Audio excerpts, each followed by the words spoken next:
Howdy, howdy. Good morning. Hi. We are back. And we got a special guest today, Marywin, the Carnivore Odyssey's with us. Yay, welcome. Nice to have you back. Oh, it's wonderful to be back. Thank you for having me back. You fools. We open the door to just anybody around here now. Well, you got me, and yeah. Hey, we just want to let you guys know, too, Michael's still a little bit under the weather, and so that's why he's not on here with us today, but we are sending him our prayers, and he will be back soon. But yeah. So how was your guys this week? Did you guys do anything fun this week? You got any updates, funny stories, things to talk about? Oh, you go first, Lindy. You go first. Yeah, I'm finally kind of back in sync. Had a really, really busy time with Mother's Day. My daughter had surgery again, so I've been helping her try to navigate all of that. So yeah, today's my day off. Had a nice sleep in this morning till 8 o'clock. So that was really nice. I started a fast yesterday. So I haven't put a time frame on it. I'm just going to write it out and see how long I can go. When I need to stop, I'll stop, refeed, and then try another. Just because I've built up a bit of fluid over the last couple of days or last couple of weeks. I think with all the stress, not sleeping, Mother's Day at a florist, it's hard work, and my body's kind of like said that's enough, and I've got a bit of fluid build up, so I thought the fast is what helped my fluid last time, and try and get that down before I hit the aeroplane and fly off to Texas, because that's going to be another stressor on my poor body. Oh yeah, it's a big deal. That's a long trip, a long way. Yeah, been through the ringer, but we'll get there. So that's been my week. How about you, Marlon? Emotionally, it's been a rough one. I'm not gonna lie. See Thursday's video. It's this week. It's been a real emotional roller coaster, but it took me the weekend to actually yank myself out of it. But I'm doing a lot better. On the plus side, I've got my vibration plate. So anybody who's thank you so much. Yes, I have taken video, which may or may not be on the comical side. I'm just saying. But hey, look, if you don't know me by now, then hey, what can I tell you? So I've actually got it situated in a place where, like this morning, before I even came outside, I made my coffee, I got my water, I did everything I needed to do except actually come out here, but I have to pass the vibration plate, and I just did 3 minutes on it, and I'll do another 3 minutes later on in the afternoon. And there's definitely something going on, because the itching on the legs. Oh, yeah. That was the first thing I noticed, the itching. I'm like, oh. Yeah, but so, that's good. That's blood flow. Yeah. It is. Yeah. Yeah. So I'm not unhappy about it. So it's a new week. It's definitely a new day. The sun is shining. It's absolutely stunning back here. So yeah, onwards and upwards. That's what I say. Oh no, Beth. Beth, you are making me sad right now. I'm excited. I've got my little heater going on down here because it's freezing. So temperatures in the mid-90s coming this week. Oh, I'm gonna be a puddle. I'm telling you, I'm just gonna be a puddle when I get off the plane. There's gonna be a hat floating in a puddle of Todd, and that's all it's gonna be left. Here we go. Oh, good Lord. Jeez. That's not going to be good. It snowed today. Okay, it snowed today where I'm at. Huh? Yeah, and I'm gonna. Yeah, it snowed. It didn't stick because it wasn't cold enough for it to pile up, but it snowed. And my dog came in from outside, had snow on her back, and I'm like, dang it, it's snowing again. That's where I'm at.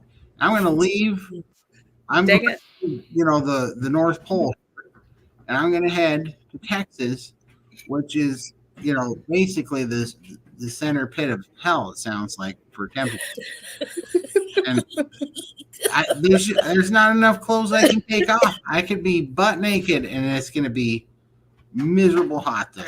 And it's just that's what. See, I don't get about you people that do the heat. I don't know how you do it because I'm not a fan. no, you can't. You can only take so many clothes off. You can only dress so light, and then you're just stuck with it. Where when you're cold, you can at least put clothes on. You can grab a Yep. heater, get a coat. Easier to keep warm than it is to stay cool, my darling. Exactly. Yeah. If this keeps going on, you guys are all going to see me only through the cracked window of my rental car with the AC on, packed in ice. I'm going to have to be and they're refrigerated. It's going to be rough. Oh my gosh. Well, I've never liked the heat. I'm a winter baby and always loved winter. But right now, I'm feeling the cold so much that I'm actually craving the sunshine. Yeah, I'm starting to feel the cold. I'm wondering if that's because I'm losing the insulation. Oh, for sure. I know that sounds strange to some, but I'm just wondering. Definitely. I mean, this was the coldest winter I think I've ever could remember being for normal temperatures, and it wasn't even cold this winter. It was just me because I'm 270 pounds less protected from the cold, But if you don't respond well to the heat, you just don't. My mother, bless her heart, loved the heat. Loved it. Thank you, Crystal. I'm gonna need two, one on each side. I'm gonna have you to need a hat with those fans pointing downwards, dear. I am going straw hat shopping. So for all of you that are expecting to see me in this, I can't wear this in Texas because this is a pelt hat and they're hot. If I wear this in Texas, I will have a heat stroke. Yeah. Yeah. So do you have little air vents, like little holes in the side? No, because these are for colder temperatures. So I got a straw hat though coming so that I don't die. I also bought an entire brick of men's handkerchiefs so that I can wipe the terrible sweat that's going to be pouring off of my head before it puddles up on my shirt. If it's good enough for Pavarotti, it's good enough for anyone else. Exactly. I'm saying it. I just said it. Vincero, mop the brow. Exactly. You're going to see a lot of brow mopping going on. Yep, good enough for him. Made a career out of it. It was his signature item. Well, good.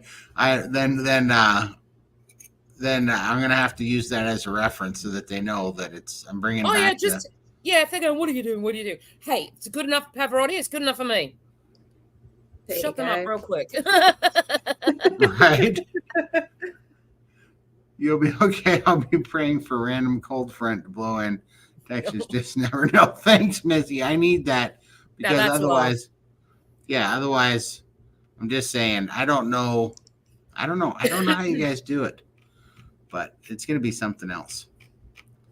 It's going to be something else. See, if you guys ever come to the Rocky Mountains, we can just turn the heat on. We can turn the heat on. We can get coats, You're near the Rockies? I am in the Rockies. Yeah, the Rockies right here. Yeah, Yellowstone National Park is like. Oh, my goodness me. Oh, what a beautiful part of the country. It is. It's cold, but it's also where I belong because it's my climate. I belong in a refrigerator for sure. Oh, goodness me.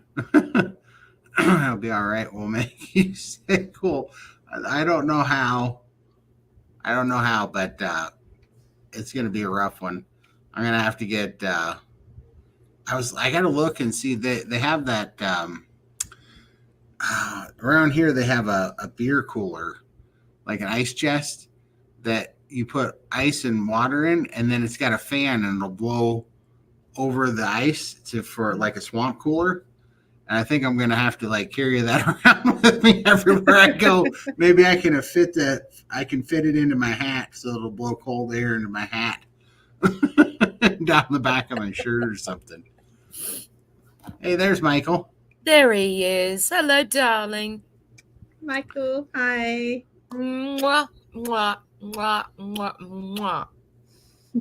Oh man, Michael's getting hit with the heat too. Yeah. Listen to the weatherman. He said it was going to cool off, and now I keep getting hotter. Otherwise, I would turn on the AC. Absolutely, Michael. Yeah. Comfort is key. Absolutely.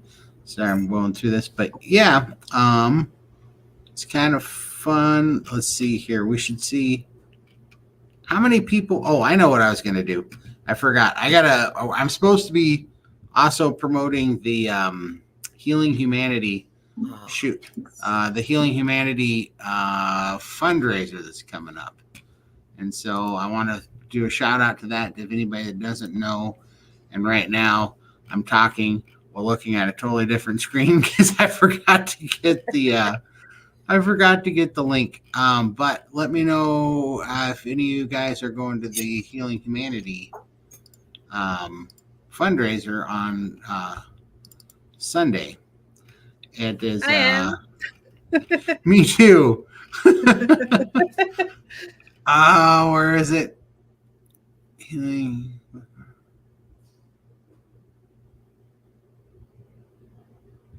think you put it on WhatsApp. I know. I'm looking for it. If you could find it too. You have to be invited to that, don't you? You can buy tickets. Yeah, you just buy a ticket. Oh, right. But there's limited amounts of them. Of course. Yep. And I think as of this morning, there was like 45 of them that were sold, and there's only 95 available. They're not sold out? No. Why? Well, because I'm not finding the link. People.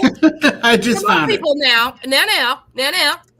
Dig deep. This is a big deal, this thing. Get in there, please.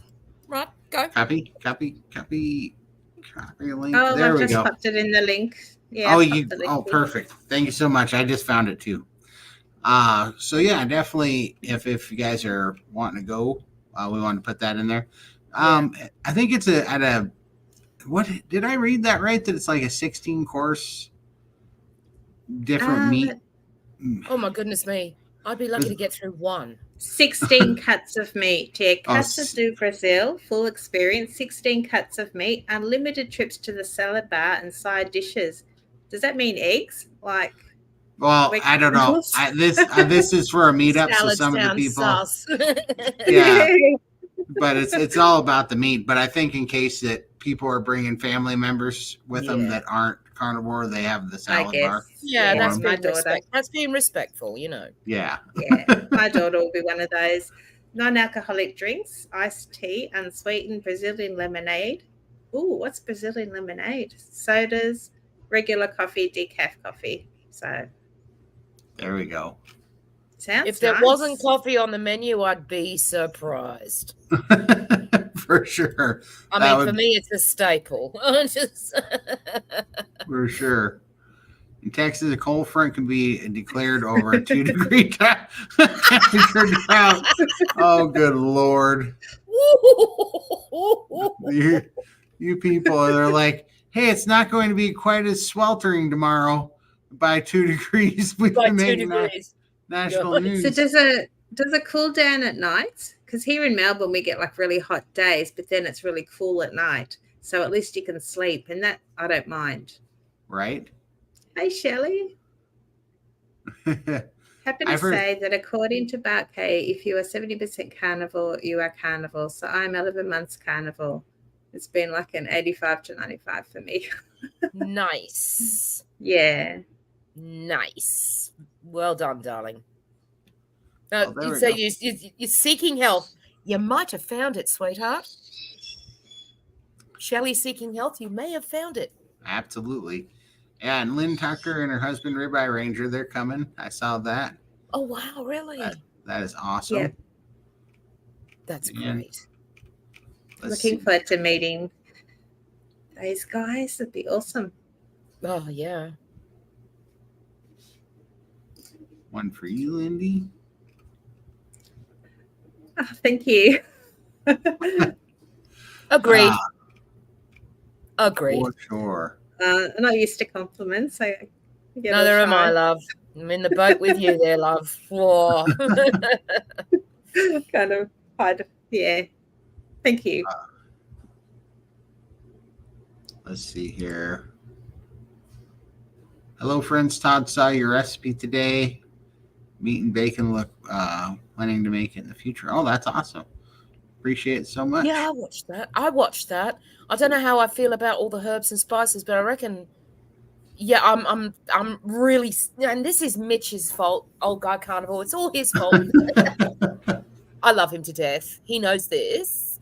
I'm seriously considering, because I have got some money left over. I think it might be a good idea to get a meat grinder, I think so. because we've got some mince that's not quite as fatty as we would like, but if you can grind some fatty bacon into it, you're winning, yeah. right? Because Oh, everything's better with bacon. We know this. So yeah, I'm thinking that might have to invest in a meat grinder, because even that, the pork with the I'm like, yeah, and definitely plays to my wheelhouse. Mm-hmm. yeah, and there's a better way to do that without the seasoning, and you can just keep the seasoning out of it. But I try and admit that to everybody. I'm like, I don't have it in me to make a clean ranch seasoning right now, because I did have to go get all the spices, because I don't really use spices very much, and I don't have dill and garlic, so I was just like, I'm just gonna use the one that's here. But I know that it's not super clean, but I don't care, because I don't make this every day. So I was like, I'm just gonna do it once and see. Because also I wanted to see what it would taste like before I go buy all the spices to make a clean ranch seasoning, because I don't even know if I was gonna like it. But now in fact, I loved it. Everybody ate all of it. It was gone. I don't even know if we can get the panko crumbs here. Can you get pork rinds? We can, so we just grind those up, I guess. Yeah, just grind them They're up. expensive. The clean ones are very expensive. That's why I don't use them. Yeah, and even the panko, I haven't found anything clean. So Yeah, no, For sure. yeah, the closest you could get would be to, crisp up your own in the oven, the skin from, a roast pork, and Yeah. yeah, that'd be the only way, really, wouldn't it? Then you'd know it was clean. For sure. so much extra work. Like even with Todd's recipe, I absolutely love it, but I don't think I have the patience. But I would do it all and then just make a meatloaf out of it and just stick it in the oven. And that's how I think I will give that a go. There's a thought. Yeah. Oh, thank you. This is the best news I've heard all day. Don't threaten me with a good time. I will be feeling much better. Don't threaten me with a good time. Yeah. I need that back. Oh, And when I was making those things, you guys see this right here? That on my nose, right there. That is not a zit. That was because I plopped one of those chicken tenders in the hot oil, and a big splatter of hot oil hit me right off the scoot. And so they spit at you. I know. I'm like, right before I got a bunch of live streams and stuff to do in Texas, I got to be sporting, a burnt snoot. That was not handy at all. I could not have had it a worse time. Oh, Whoops. man, I can't believe that smacked right there. And I was like, Mom, maybe nobody will notice it. That didn't pan No, I out. can't see it at all. See it at all. Oh, man, I'm going to need to do one of those, like Lindy said, one of those cover-up deals. Yeah, Need some some concealer. concealer. Yeah. Concealer from Walgreens, darling. Okay, I need makeup for my snoot. I need snoot Darling, makeup. so L'Oreal, you'll be fine. Or maybe it's Maybelline. I don't know. Let's see. Just pulling through these, see if I'm missing anything. I'm so paranoid that I'm going to be missing stuff because we don't have our our control guy, Michael. I was putting stuff up, but then you were taking over, so I'm happy to keep doing this. Oh, no Don't worries. put me in charge of anything. Don't give me any power at all. That's a dangerous thing. Just don't do it. Yes, Lynn finds this as funny as I do. I know, it's sad. It's terrible. I mean, it could have hit any place else. Right on the schnoz. That's some bad news for you. There you go. That's sad. That is terrible. Well, hopefully we have fans in our room. Do we? Yeah, I think we do, but I'm gonna go try to find that beer chest air conditioner thing and see if I can't just pipe it under the blankets on my bed or something and just cold blast air in there. There he is. Oh, Michael. Oh, hello, I'm here for a few minutes, guys. I got family coming over to drop off some prescriptions for me. Oh, nice. Just want to say hi. Hello, darling. I'm still alive, though I feel like shit. You can see my eyes are all red from they won't stop watering. Wow. And from it watering so much, my eyes are burning and the skin is killing me. Oh, darling. I'm up like 40 plus pounds and it's all on my legs. I can barely walk. Oh, sweetheart. Man, what kind of prescriptions you got coming? Antibiotics. Antibiotics, that's good. Yeah. Good. That'll knock it right on the head. I think from my tooth infection went to my sinuses, so that's why I had my head cold and all that.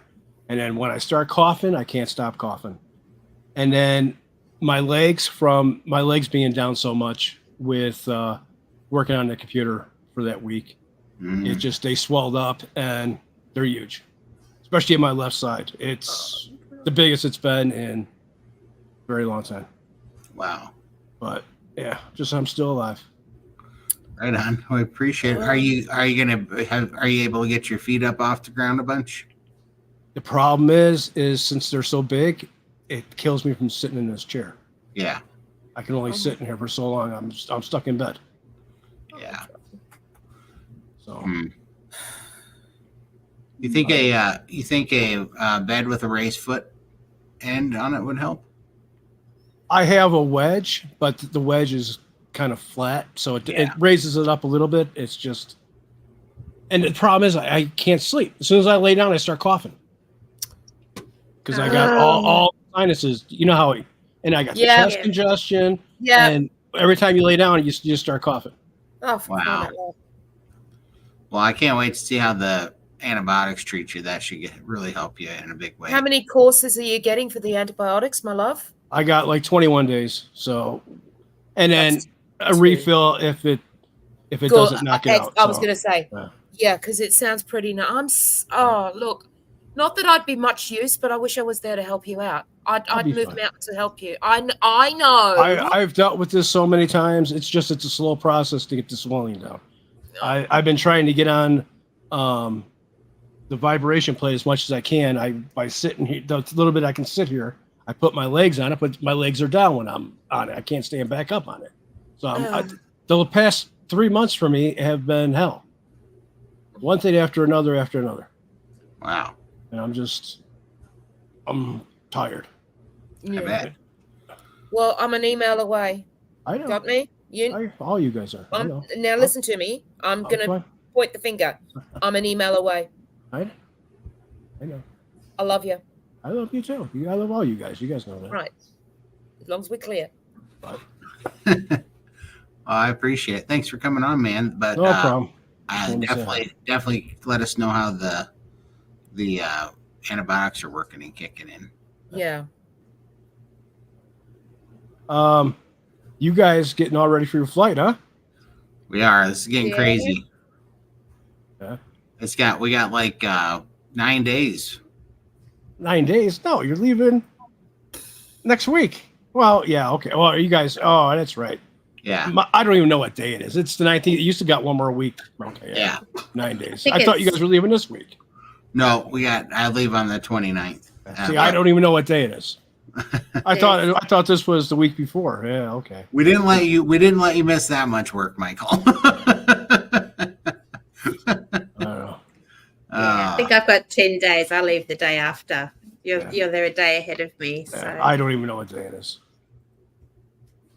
Yeah. it's the 20th here, so it's the 19th for you. 19th here, yeah. Is the vibration plate helping all right now, or For the little bit that I can use it, I was doing so great when I was on my fast. I went 11 days on my fast, and then as soon as I ended that, like 2 days after, I just went downhill.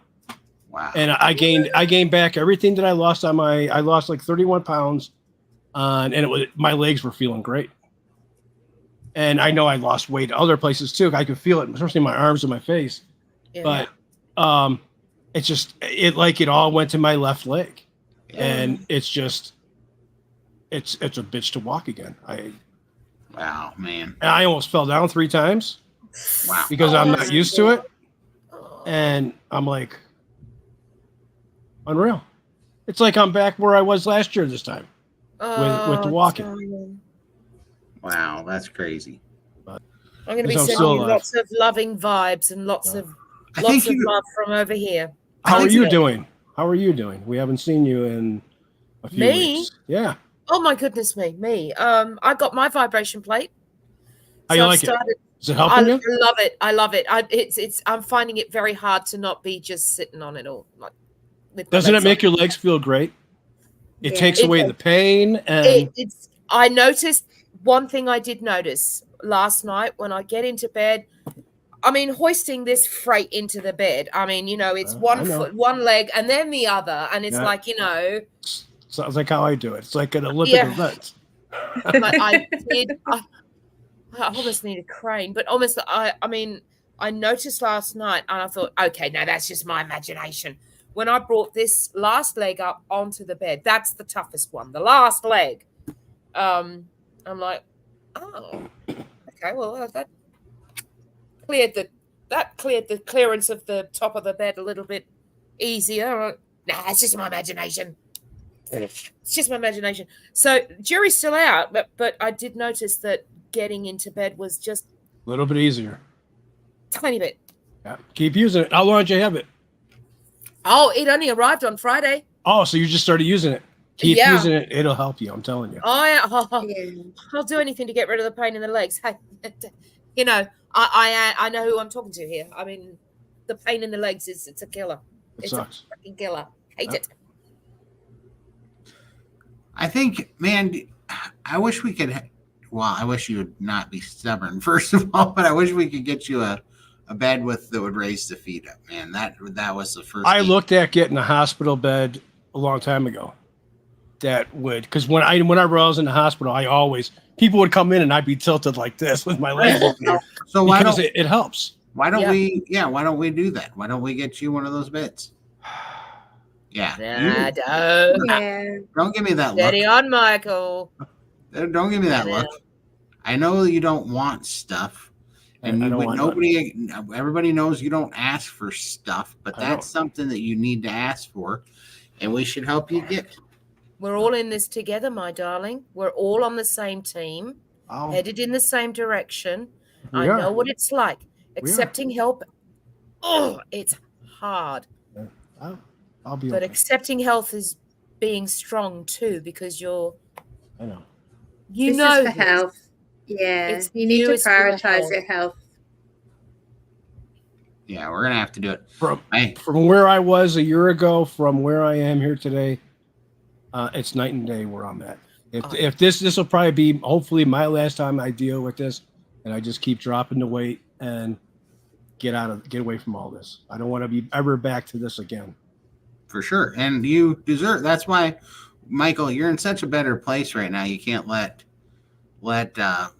I know I hate it too. I don't take anything from people like that either. It's really annoying. But yes, exactly, Missy. That's what I was getting at. Too exactly. No. Well, I know that you say no, but unfortunately, there's a guy that's equally as stubborn you, wearing a bigger hat than you, and I'm going to put on a fundraiser. And You're not. And Watch me. No. what you guys have got me. Please down there, I wear on my chest. So I'm just saying. I know that you don't want it, and I get it, but I'm putting down my size. I didn't come on here to do that, guys. I don't know want that. you I don't didn't. want nobody to feel sorry for me. Nobody would even remotely think that you did, Michael. But I've known you a while now, and I know that was what helped me get the fluid off the most, was getting my legs up above my heart at night. I was thinking about it, getting a pulley to the ceiling and, Listen, I thought about all those things too. And when believe me, the shit I've thought about, man. When I was real big, right? But the problem is that doesn't work. You know why? Because it puts so much pressure on your knee. I know. I know.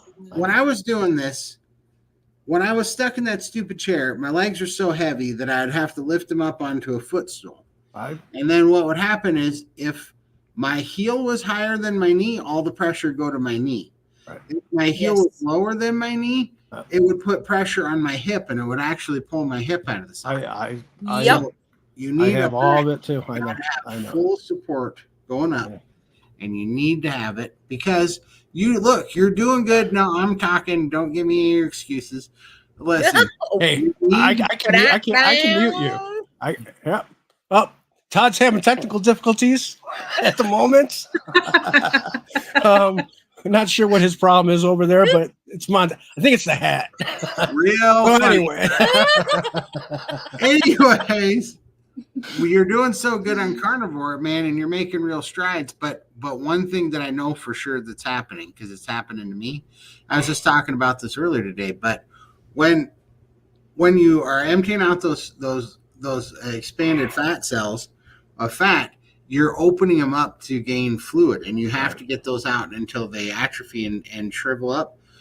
And that's why your weight water fluctuation is so much right now. But what really started was doing the last stream that we did, sitting up with my legs down for the full 3+ hours. That messed me up. Right. My back was locking up. I was not used to doing that. Let me tell you. Because I'm usually sit back in this, but even here, my legs don't get up high enough. It helps, but I just want to lose the weight. That's all I want to do. I want to drop another 160, 150 pounds, and get better. That's all. Right, and Charlie brings up a good point. I don't even think you need a hospital bed, because you need a big fig frame.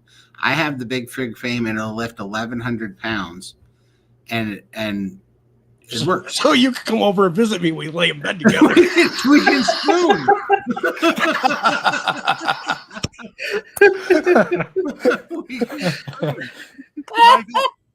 Michael, well, in fact, that's going to be my thing. If you don't give me your address, I'm going to drive it to Chicago, and I will spoon with you. And don't give me your address, so I can ship it to you. This is why I don't. This is why I don't give out my information, because I know how people are. I will find you. No, you won't. No, I will. No, you won't. I will. I am invisible, buddy. You are not invisible. You think you're invisible, but you're 700 pounds. First of all, the problem is you think my name's Michael. Exactly. I know. I get all sorts of it, but it doesn't matter. I already know how I'm going to find you, and I'm not going to tell you because you try to stop it, but I already know how I'm going to find you, and I'm going to bring you a damn bed. But first of all, my name's Michael. That's fine, Susan. I don't care what you How did you know? You identify as Michael, but you're acting like a daddy.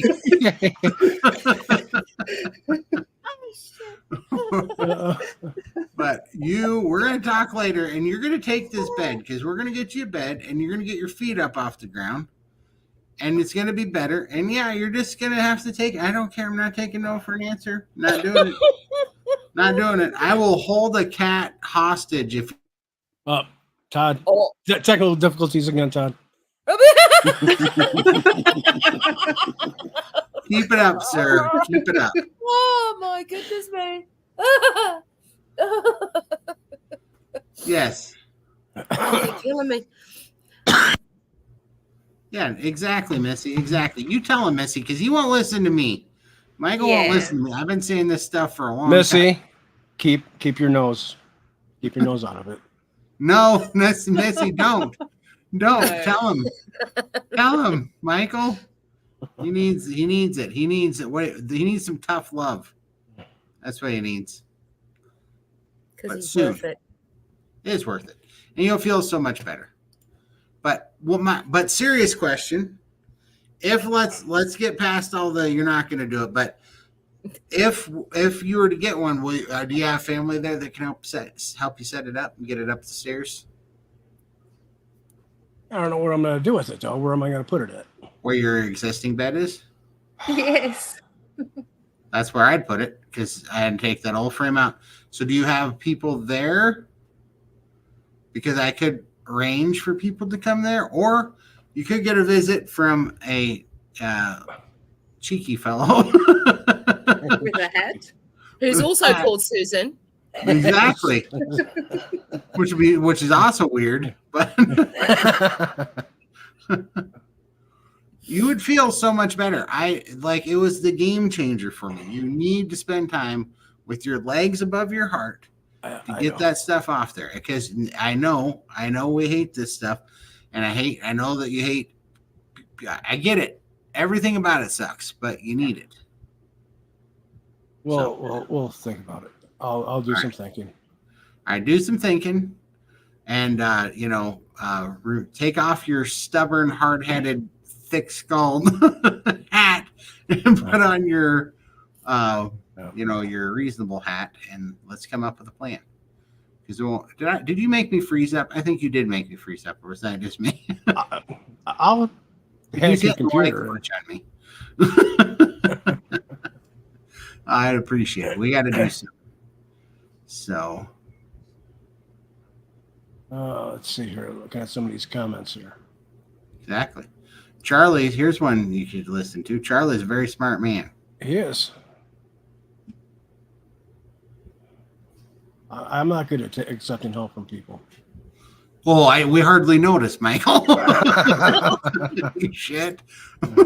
I know. But you need to let us help. I am still carnivore, 100%. My fast, when did I end my fast? Last Thursday? I don't even know what day it is. All I've been doing is sleeping. It's your Sunday. Yeah, I want to see when I ended my fast. I think I ended it on a Thursday. So, and I was doing great. I don't even know. On a completely unrelated note, would a king size fit in your room? No. Would a queen size fit in your Queen is what I got now. Okay. On another How is this unrelated? I don't know. It just seemed unrelated. He noticed that, huh? On another unrelated note, well, I'm trying to figure out if we're going to spoon. I want to be comfortable. How much room you're going to have? On another note, do you like a hard mattress or a soft mattress? Yeah, don't worry about it. Well, wait, you guys are doing fast, huh? I'm just looking up here now. Yeah, you know what's weird about that, Michael? What? Yeah. We didn't plan on it. And No? we both you guys backstab me. You guys, we're on a fast. Let's join me, Michael. So I joined you guys, and then you guys quit the next day. we did completely bail on you. We left you out on your own. When did you guys start? I'm ready to start again. I want to start so bad because I feel so much better. Just last night. And that was the funny thing is we both started our fast within 2 seconds of each other. Not knowing that. Yeah, we hadn't planned it at all. I just decided last night. I was thinking last night too to start another fast because I felt so much better. Hop in. Wow. I'm shooting for 7 days, but if it's happened like last week, I'm probably only gonna make it 5. I got to see if I got room. I got a couple chuck roasts in there. I got to see if I got room in the freezer. But yeah, I will do another fast. So what do you guys think? At 5 days? I'm shooting for 7, but it might only be 5. 7 was great. I went 11, and I had no problem going. And I didn't even think I was going to go that long because that day all I had was some eggs and a little bit of meat to start the day off with, and I wasn't even planning on doing a fast. And I lasted, and it was great. And I felt awesome during it. I was working out. I was using the vibration plate, and then all downhill from there. Alyssa wants to know if you can do any breathing exercises like Wim Hof. Yeah, I have to start doing that again. It just I start coughing if I start taking deep breaths, and then I get in a coughing fit. I got cough syrup coming and antibiotics and pain meds, and I really don't want to start taking all that stuff, especially the antibiotics. That just knocks me out. Charlie is making good points again. Yeah, We've had this I talk would. before. Yeah. I would be one of the first. Exactly, and that's the But thing. I'm not one of those people that like to accept We know, it. we know. And I don't. But today's the day. Today's the day. We're all making changes today. Oh, Why? What else changes is going on for today? Well, let's see. Did you see my cooking video? I made my first I seen it. I didn't watch it though yet. I made my first voiceover cooking video. I did a voiceover on that one. So you'll have to. What did you make? You made I made those chicken strips with the ranch. I definitely want to watch that. I'm still waiting for my pizza. I'm doing that next. I'm doing the pizza one next. Now that I got this down, and I did get it down to a science. That took me 3 hours of cooking to make that video, but I shortened it up and fast forwarded it, so it worked out pretty good. But yeah, they were delicious. My sister loved them. My mom even loved them, and that's saying something because she's picky as the day is long. Now that I could have used because I did not feel like cooking. Let me go look at. I want to see some pictures of this. Here, I got it. I'm already up there. Oh, there you go. Let me see. Yeah. I just want to see some pictures. Oh, they look good. They were so good. They were so good. My sister is even super surprised. And that worked, putting the ranch seasoning inside so it had the ranch buffalo combo taste. Man, they look fantastic. They were so good. And I double dredged them and fried them. You cooked the meat first, huh? I did because In the Ninja. I did because the first time I tried it, not quite this recipe. The problem is that you keep them in there so long that you have to turn the temperature on the oil down, and then that soaks it soaks the pork panko with oil, and so they get kind of slimy and start to fall apart. Right. But I was already thinking about doing that, but I was like, I bet I know somebody who's done this, and that's going to be Chris Cooking Nashville. So I went over there, and sure enough, he cooked them in the oven first. So I did this In the Ninja. in the Ninja, and I air fried them, and it worked. 8 minutes is the right time. I did 3 sheets of it. I did about 7 pounds. It didn't get tough from cooking for 8 minutes, right? Not at all. I did 1 sheet for 8 minutes, 1 sheet for 10 minutes, 1 sheet for 12 minutes because I didn't know. It's new territory for me. I didn't know what was going to work. And 8 minutes was perfect. 8 minutes was absolutely perfect. So juicy and tender. And it had good. Yeah, because it had almost like a chicken bacon ranch profile if you've ever done, which is really good. And then and then you put that together, and then also I didn't show it on here, but the next batch, because I saved a bunch of them and put them in the refrigerator, and then I got hungry later because I was letting everybody try them, so I didn't eat very many of them. So I got hungry later, and the next ones I actually did pork rind and Parmesan cheese crusted. So that was really good because it helped as a binder, and man, it was tasty. So I hadn't had cheese in 5 months. Right? I hadn't had cheese. Sorry, that was said with a very far away look, wasn't it? For sure. I hadn't had a lot of cheese. I did this one other time, but Parmesan cheese is the only cheese I've had, and it's been twice now making breaded pork because the cheese just helps it bind. You don't need a bunch, but it just helps the pork rinds bind a little bit. I'm so scared. I am so scared to have cheese because I do love cheese. I'm scared to even go there. I'm scared to have herbs and I'm petrified. I'm chicken. I'm just so chicken because I'm at the moment extra pain for me. No, I can't do it. And if I'm going to eat something that's going to, I'm going to be not worth it, right? I'm like, I can't. I can't. Right. And that's what keeps me staying the course and keeping the sails in the right direction so that they catch the wind and keep going forward. I'm just too scared. I can't do it. I admire anybody that can, and then they find out that they don't get inflammation from it. I'm like, oh, you are so lucky. I'm just too chicken. Well, you'll get there for sure, and over time, and then you can just start adding things one at a time and see. Yeah. But I've stepped out a little bit because I actually noticed that when I do that a little bit more, it's keeping it. It almost helps me eat more because now my real latest problem has been eating enough because I'm fasting a lot and it's hot out, and so it's kind of fun to make it taste just a little bit better because otherwise I just don't have. I don't know. I just don't have the desire to eat much anymore. And yeah. I'm the same. I'm really, I'm aware. I know that it's probably not a big deal, but I'm just like, am I eating enough? Am I really eating enough? I'm like, yeah, that's all I really want. I'm not hungry. I'm just not hungry. And, I know that'll change. Thank you so much for reminding him, Susan. That opportunity could have missed. I thought your nose was looking a little bit bigger, but I thought maybe it was the background. It's not bigger, you jerk. It's got a burn Here we on go. it for making the chicken strips because a hot thing of grease smacked me right on the stomach. I think you were trying to pick your nose in the middle of the night and you missed. No, I was trying to freebase the fry oil is what really happened. It backfired. So funny, guy.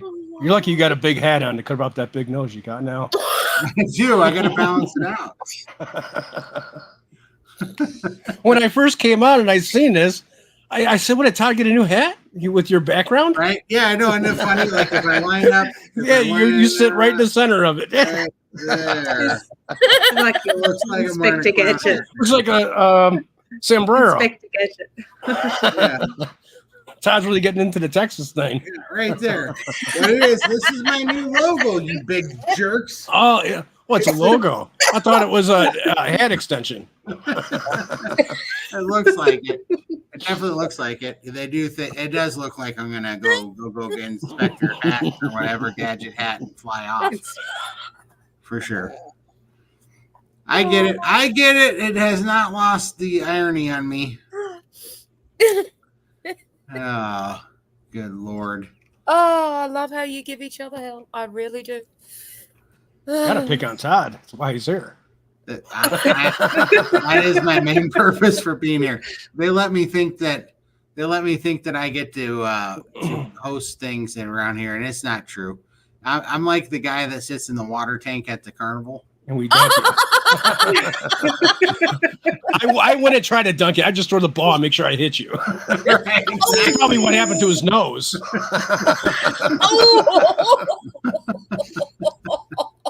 Oh God! I love you guys. Oh my goodness. Todd's thinking right now. I wish Michael didn't come on. No, I'm just thinking. I'm going to pay you back when I'm going to hotbox you when I'm staying the night with your new bed. That's what I'm thinking. Yeah. Pull a Cosette on me, huh? I'm going to pull a Cosette on you. I've learned from the best. Oh, heck. Speaking of which, that 2 hours and 42 minutes on that last live that I did with that first live I did with you, I'm so glad I timestamped it because I have gone to it so many times, nearly every day, and it gives me the same amount of laughter every single time. Funniest story. Thank you. Funniest story I have heard. It's given me so much joy. And like I said earlier, I'm going to have permission to use that in my yearly review because to date, it is the funniest moment in this crazy, crazy journey. It is the funniest moment. It's just granted. brilliant. Let's see here if I can find this. Charlie was asking. I don't know why I always lose all my pictures. I don't know how this happens that I lose everything all the time. It's so strange. I have 2 monitors and I'm always like, hey, I'm going to put this picture right here so I don't lose it. And then I'm like, where did my picture go? And I can't find it anywhere. It's like a head explosion. I don't know. I feel like if Michael has done something to me. Did you read the comment on the screen? It No. wasn't Michael this time. It's great. It's like an emoji head explosion. Thank you so much. Now I see it. Thank you. All right, I'm gonna back away, and then I'll try to talk. So that. I'm just gonna fall over. I almost did fall over. I almost ran right off the edge. That's the laminin protein symbol. Right. And so it's the laminin protein symbol, which is also called the God molecule. It's a real it's a protein symbol that holds all other DNA together. It's like the tethers all DNA together, and it's a crucifix. Like literally, the molecule is a cross. And so that's my T for the carnivore cure. Those are 2 C's and a T.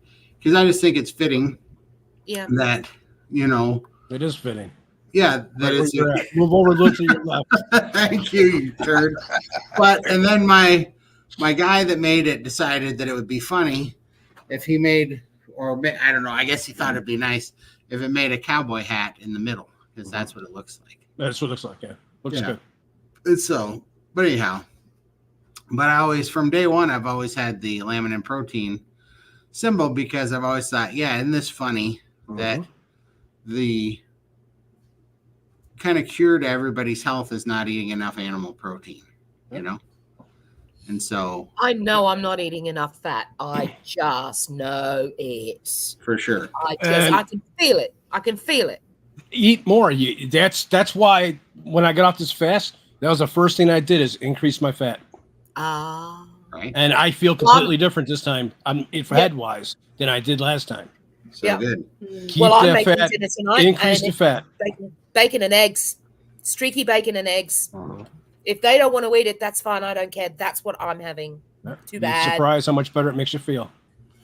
How are you guys? Are you guys still doing your iodine? I just realized the way I'm feeling. It yet. I'm still taking it. I increased more now that I'm sick. Are you feeling good? I mean, I'm not feeling good. No, but yeah, I've increased it since, especially more now than I have been. Now that I've been sick. I just realized that's why I'm down. You haven't been taking it. Yeah. Well, today I forgot to take it. Oh. That's why. You don't use any Merwin? No, I take my electrolytes though, the salt, magnesium, and potassium. Try taking some iodine.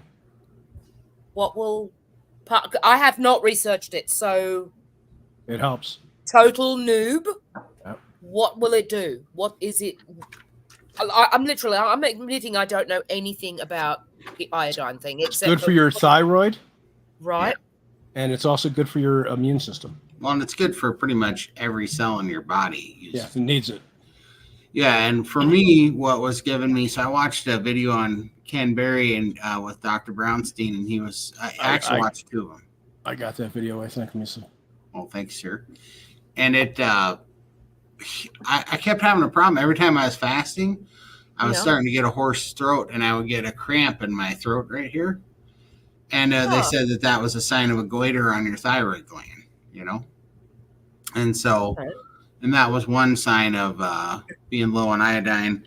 And so anyhow, I take a massive amount now because of that video. Because I've taken 50 milligrams a day, but it's been nothing but fantastic for me. It got rid of that hoarse throat, made my throat stop cramping, and I got a bunch of energy from it. And even stranger, in 2019, I took bioidentical testosterone replacement therapy, and I give myself injections. And the very first time I gave myself an injection, I got a headache. But then when I closed my eyes for about an hour because I got a migraine from it. When I opened my eyes, it was like I was seeing in color for the first time. All the color was super bright and vivid.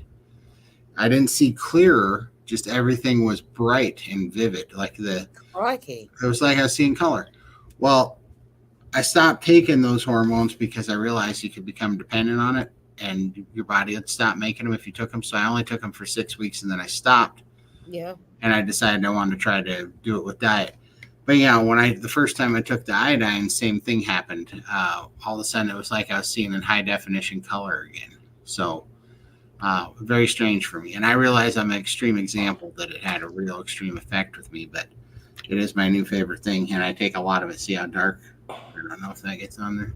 Let me ask you, how many eyedroppers full is your 50 milligrams? So I'm now using J. Crew's 5 milligram? Yeah, 5%. Yeah, I seen that. I seen that. I was thinking about getting a bottle of that to try it. And that's 20 drops. 20 drops is 50. Yeah, because it's 20. Have you noticed a difference? Because I hear the 5 milligrams is a lot stronger. It is stronger, it tastes stronger, but it's just I take less drops now. See, if it was in the other stuff, the 2%, you would take 50 drops.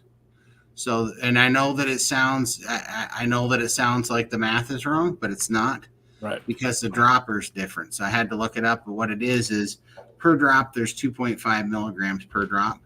So 20 drops is 50 milligrams. And I had to check that out for myself. And also Dr. Phil at the SBG even confirmed that. But I can tell you that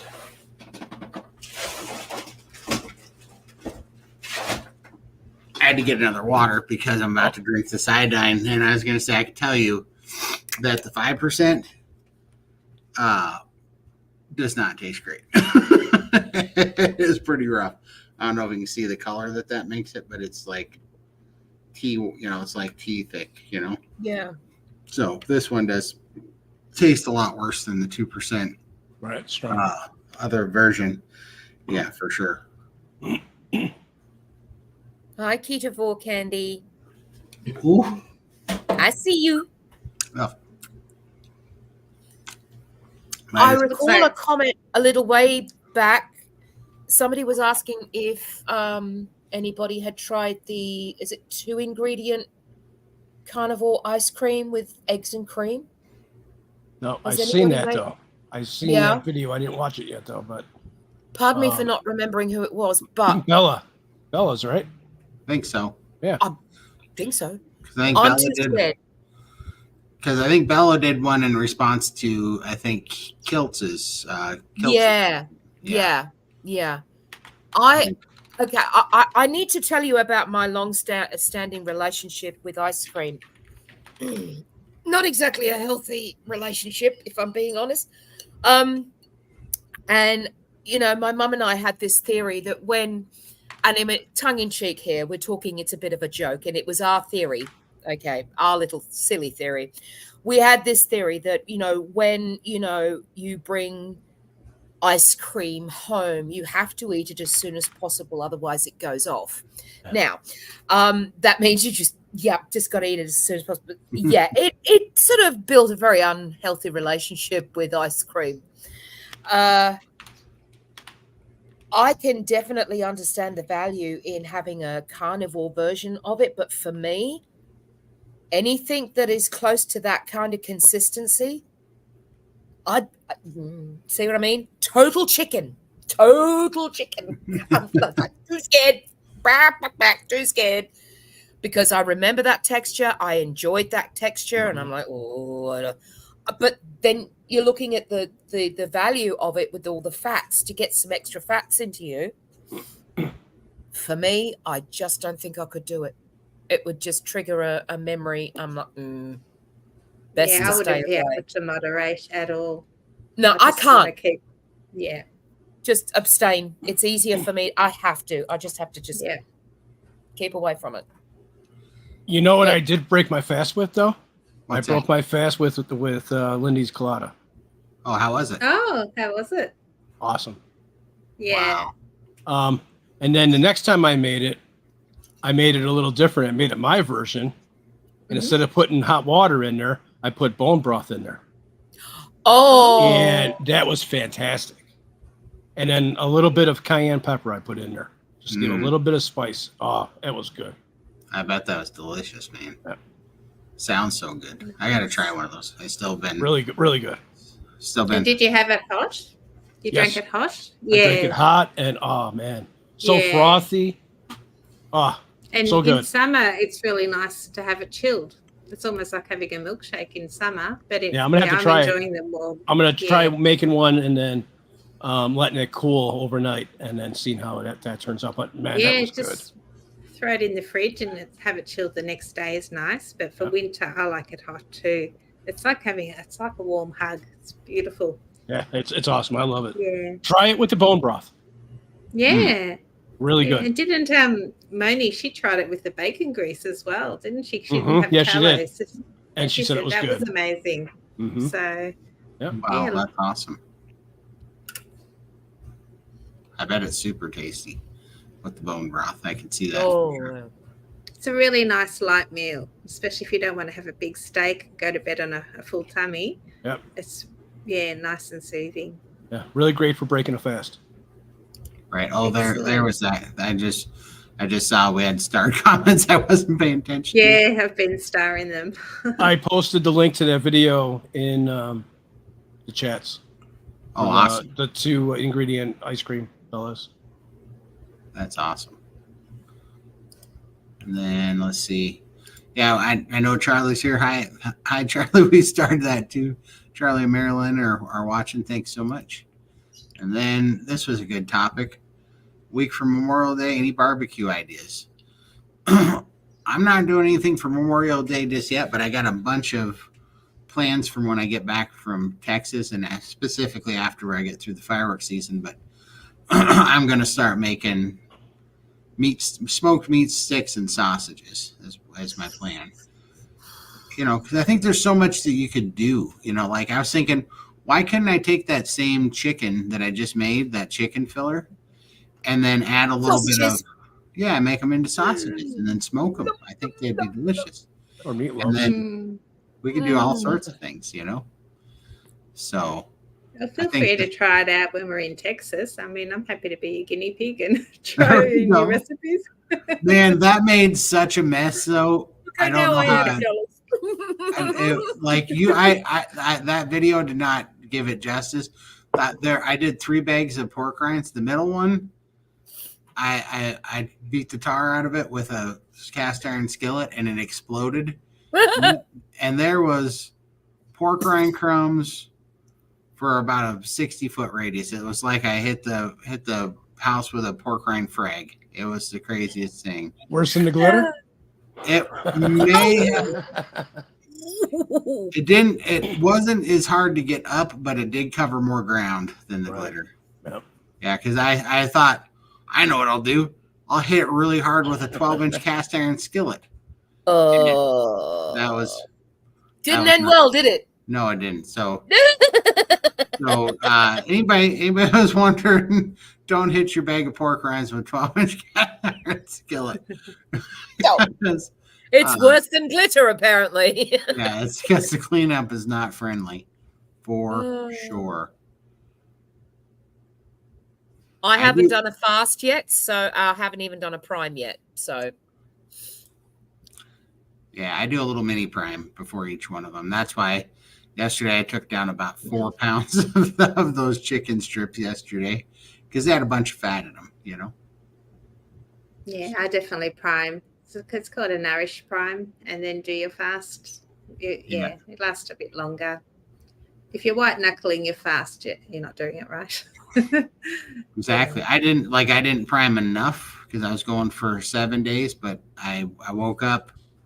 Well, actually, I went to bed on day 4, and for the first time in forever, I was in the kitchen and Mom had donuts in there, and it was the first time that my brain went, "Ooh, donuts," and I was like, I must be over fasting.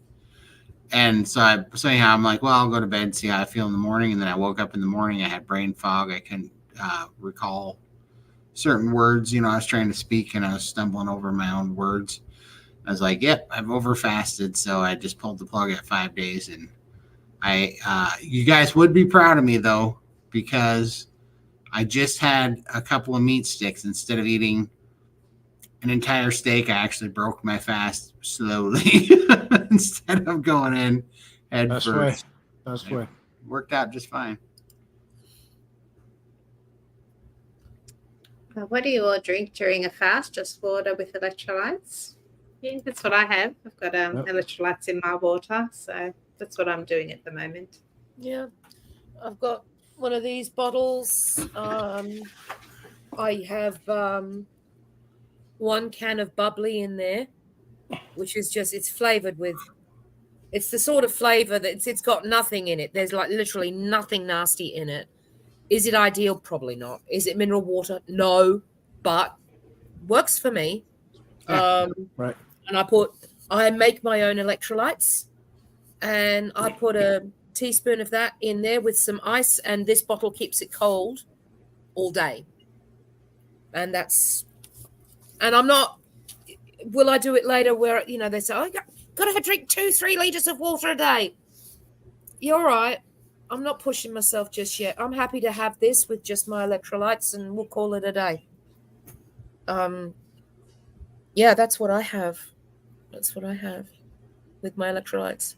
I don't drink anything but water, and I have been doing alternate days. So like if I do a 5-day fast, the first day is dry, the second day is wet, the third day is dry, the fourth day is wet, and the fifth day is dry. So I alternate 24-hour dry fast with 24-hour wet fast, and I drink water. I don't think I could do a dry fast. It's easier. I need something to drink. I get dried out too much. I feel you, but it's weird because when you start doing it, like I thought I couldn't do it either, and then I did it, and now it's actually my preferred fast because you'll go through about an hour where you have this dry mouth and dry sinuses and dry eyes. You have about an hour and a half, and then your body kicks in and starts pulling fluid from your fat cells. I'm gonna try it. And then then all of a sudden now it's actually the most, like I feel more quenched when I'm on a dry fast. It's so weird. Huh. You actually feel quenched. And it's tempting. Like I'm not pushing it because I don't know. A lot of people say it's not good to do it over 24 hours. Some people do it for like 3 days. But a lot of people say that it's not good to do it over 24 hours. And it's so easy to do for me now that I get nervous. I don't want to do it too long. So I've just been doing it for 24-hour shots, and it works very well because naturally what happens is after I do a dry fast, when I'm fasting the next day, I don't drink hardly near as much as I would have been drinking, Right. And now what I'm finding is that I'm only drinking a lot of fluid now when I'm eating, and it seems to be because I'm eating salt with my food. Have you noticed when you do a dry fast if you're outputting more? Oh God, yes. Like Really? yeah, and you put out a bunch more fluid. It pulls from you and it pushes fluid out of your legs. And the scale goes down quicker because it starts pulling some of that fluid. Your body starts reaching for it, and so it does help get the fluid off you much quicker. That's what I'm gonna do then. But just be careful with it. Like watch it. Yeah. And don't push it too far because those ones are a little bit touchy, But I like the alternate day idea, so you're not pushing. Yeah, It's a I good think idea. that's the best way. I don't know to if do I could do it, but Yeah. You would be surprised what you can do. Mm-hmm. I'm telling you. The first day or so of a fast is always going to be the hardest. Actually, like after 10 hours in is usually the hardest point. 10 to 12 hours in. And then maybe like the next day, you're going to have a little hunger. And after that, your body just stops craving food. And you can really, now, if you're around people and you could smell food, that's going to be a different story. But if you don't see it or smell it, I think you can really do it. You should try it. Right. For sure. My last week's fast was kind of brutal because mom's off the rails and we kind of let her be. We're like, all right, if this is what you want. So I was having to go to town every day and go get mom. But it's kind of a deal. I was like, she'll go get in the car with me, so she gets to get out of the house. House a little bit. So that's good. Yeah. So I'm like, all right, but she wants to go to Wendy's and she wants a small French fries, a large Diet Coke, and a hamburger with just onions and mustard. So I'm like, all right, fine. But then I got to smell that while I'm fasting, and I got to order it. Not easy. Yeah, and then mom was like, doesn't Cosette want a pup cup? And that's mom's way of saying I want Dairy Queen. Right. So I'm like, all right. So then I got to roll through Dairy Queen, get Cosette an ice cream, get mom a strawberry sundae. And the stuff's all handed to you, and it's right before you smell it. Yeah. Right, smelling it all. Yeah. But I did that 3 times on a fast. Wow. Was handing all that stuff. And then I got home the very next day, night, and there's mom's, shrapnel of donuts on the counter. And, and of course, it's got to be my favorite donuts. It was the cake donuts that were that have the Boston cream chocolate on top, and oh yeah, those are my favorite. But anyhow, I like even though that was the first time in a long time, I was like, oh, that would taste good. There was just nothing there to do it. Like there was never even a possibility it was happening. So I was like, oh, you can really change those habits, Those things can break. Speaking of which, this is a good. I'm glad you're still here, Michael, because you have a question to answer. So I'm going first, sir. Yeah. My story is, if you've seen the intro, you've seen where I started and where I've been. I've been homebound now for 20 plus years. And my weight at the highest was 722 pounds.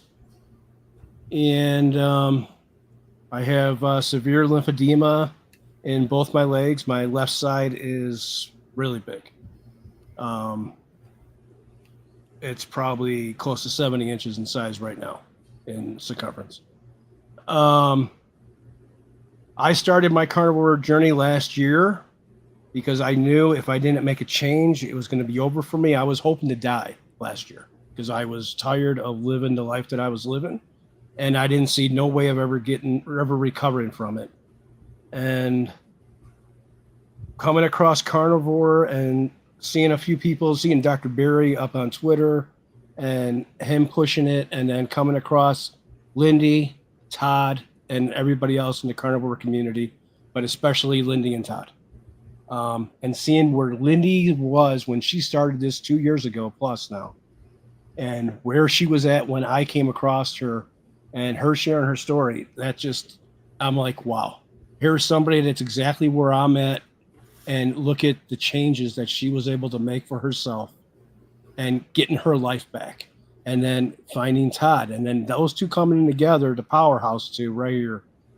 And me sneaking in the back door and getting in here. That was a terrible analogy to say, but keep going. Well, yeah, especially if we're snuggling in bed, Todd. People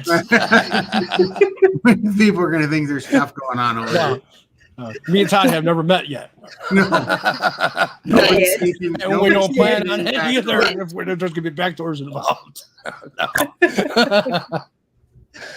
But finding these two people that have changed their life motivated me to make a change. And here I am.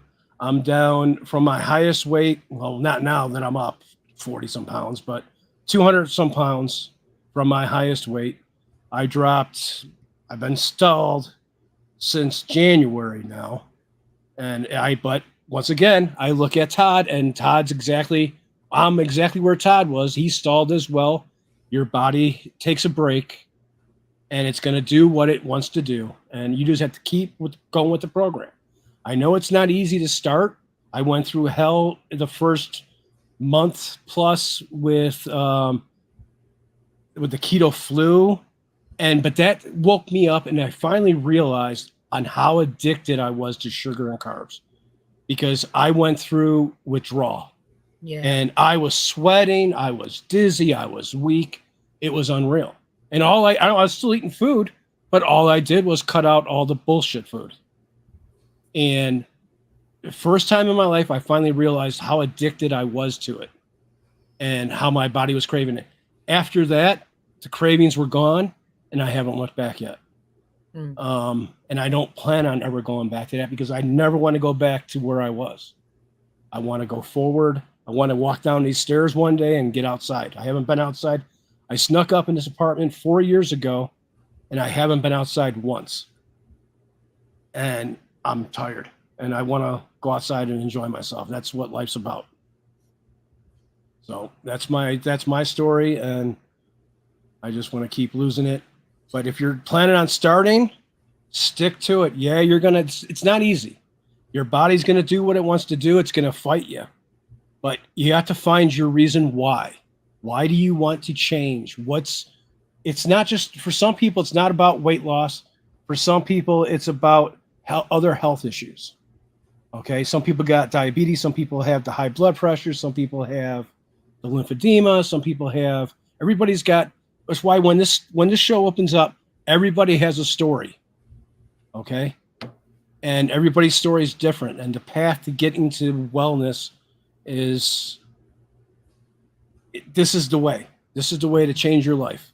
And it cures so many different ways, so many different things it helps you with. All right. I talk too much now. No, never. It's probably the most I ever talked at one time on. How about you, Meriwether? Me? Yeah. Oh, sorry. I'm settling about the emotions. Michael, I love you so much. I love you too. You know that. I've pretty much always been a big girl from about the age of about 5. Various diets, the cabbage diet, this diet, the Scarsdale diet. You throw all these diets at the wall hoping that one is going to stick, and they never do. They never do. But, for whatever reason, I found the carnivore lifestyle, and so many things occurred to me in a very, very short space of time. The sugar addiction, the carb addiction, it's real. It is a very real beast. And I remember seeing something that you put up, Todd, saying the best way to just sort yourself out with this thing is just go all in, all strict, straight off the bat. Yep. Give your body the chance to heal. Because, when the likes of myself, Michael, we come to this thing and we're a mess. We are a mess. And you sort of think to yourself, how can one lifestyle fix all of that? You don't think it's possible. You really don't. Even on your first day when you're eating meat, you just think, there's no way any dietary lifestyle is going to fix all of that business. But it does. And, my mind, where carbs and sugar addiction is concerned, it's very much a case of I'm one Hershey's kiss away from falling off the wagon. Once an addict, always an addict. You've just got to focus and keep your mind on it. It's like with an alcoholic. They're one drink away from falling off the wagon. Same with drugs. And carb addiction and sugar addiction is as bad as those. And those sorts of things occurred to me very, very quickly within the first week of starting. And when I think of a time where, for whatever reason, if there's no meat, it actually makes me well up with tears because I can't imagine eating any other way. I can't. I just can't. I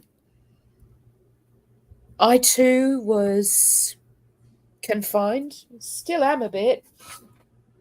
Walking stick. Now my shoulder is starting to suffer for it. So it's just within the nick of time.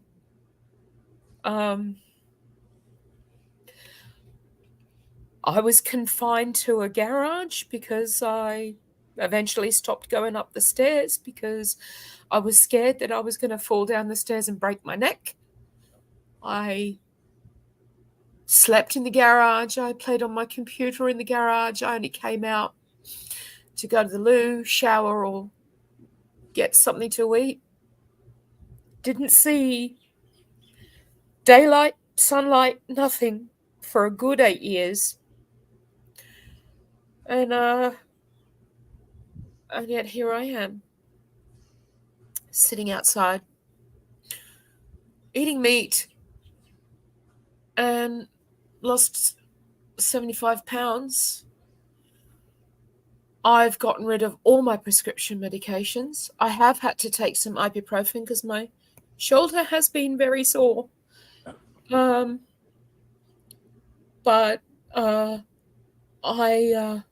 I find it very difficult to understand anybody saying that, oh my gosh, just eating meat is so restrictive. Well, with what I've just told you, I consider that more restrictive than eating meat. Because when you're not having a life, that's restrictive. So, yeah, that's my story, really. Yeah, beautiful. Oh, my story. Being overweight since a child. Grew up in an Italian family. Food was always a very important part of our culture, and always memories of my nonna. I had a few issues with my dad. He didn't like me much, and she'd be like, "Come here, Lindy. Here's some chocolate. From a secret stash." There was always that comfort eating, and I think that's where my comfort eating sort of stemmed from. And I've had a few things happen throughout life, and my mum got sick, my daughters, and it's always that comfort eating. So that was my struggle all the way through. Tried every diet you can imagine. Nothing was sustainable. I'd lose a few kilos and then just fall off the wagon. When I was around 25, I had lap band surgery because the doctor told me that was the cure. That was going to fix me. And, wasn't me. Had my lap band surgery. I had to go on those Optifast shakes first to shrink my liver to prepare me for surgery, and I lost more weight on those Optifast shakes than I did with the actual surgery. But obviously that's not sustainable either, just having those stupid shakes. It was torture for the couple of weeks that I had them. It was a real struggle. And, yeah, they were awful. But it didn't fix the root cause of my problem. Comfort eating was still there, and then I had a double whammy. I couldn't eat anything. Everything got stuck and I would throw up, which I guess is what the surgery is supposed to do. So in itself, that is another form of torture. So the only things I could keep down was a bit of like sucking on some chocolate or having a little bit of ice cream, but even that would get stuck, ice cream, if I ate it too quickly or whatever. Eventually, I think my pouch sort of stretched.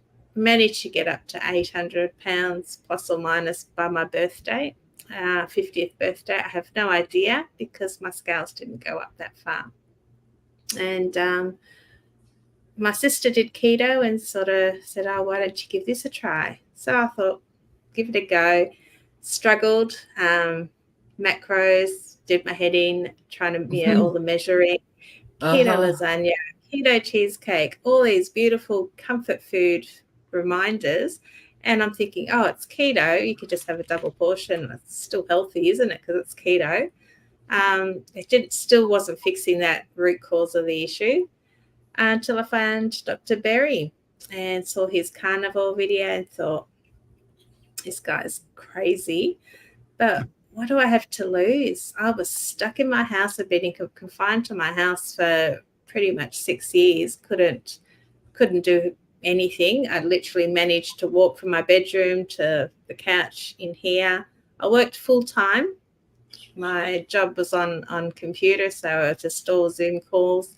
I popped a little post-it note in front of my camera and said my camera was broken, so people wouldn't see me. They'd hear this Aussie girl. I sound okay on the voice, but nobody knew what was on the other side of the screen. So it was like living this double secret agent life kind of thing. My job was pretty much the only thing that kept going. I was good at what I did, and I just felt, it gave me purpose in life. Apart from that, I felt like a failure. I failed at life. I failed as a mum, as a wife to my husband. My poor girls were without a mum. They were caring for me, which was not good.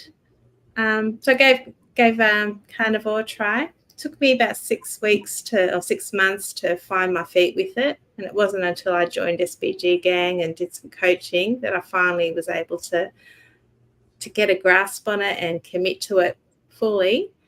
And I've lost over 500 pounds in 2 years, 5 months. So got my life back. I'm driving again, bought myself She's a never new home. car. With all the money I've saved not buying crap, bought myself a new car. I'm out and about, and I can fit behind the wheel of a car now, and I actually fit on the seat.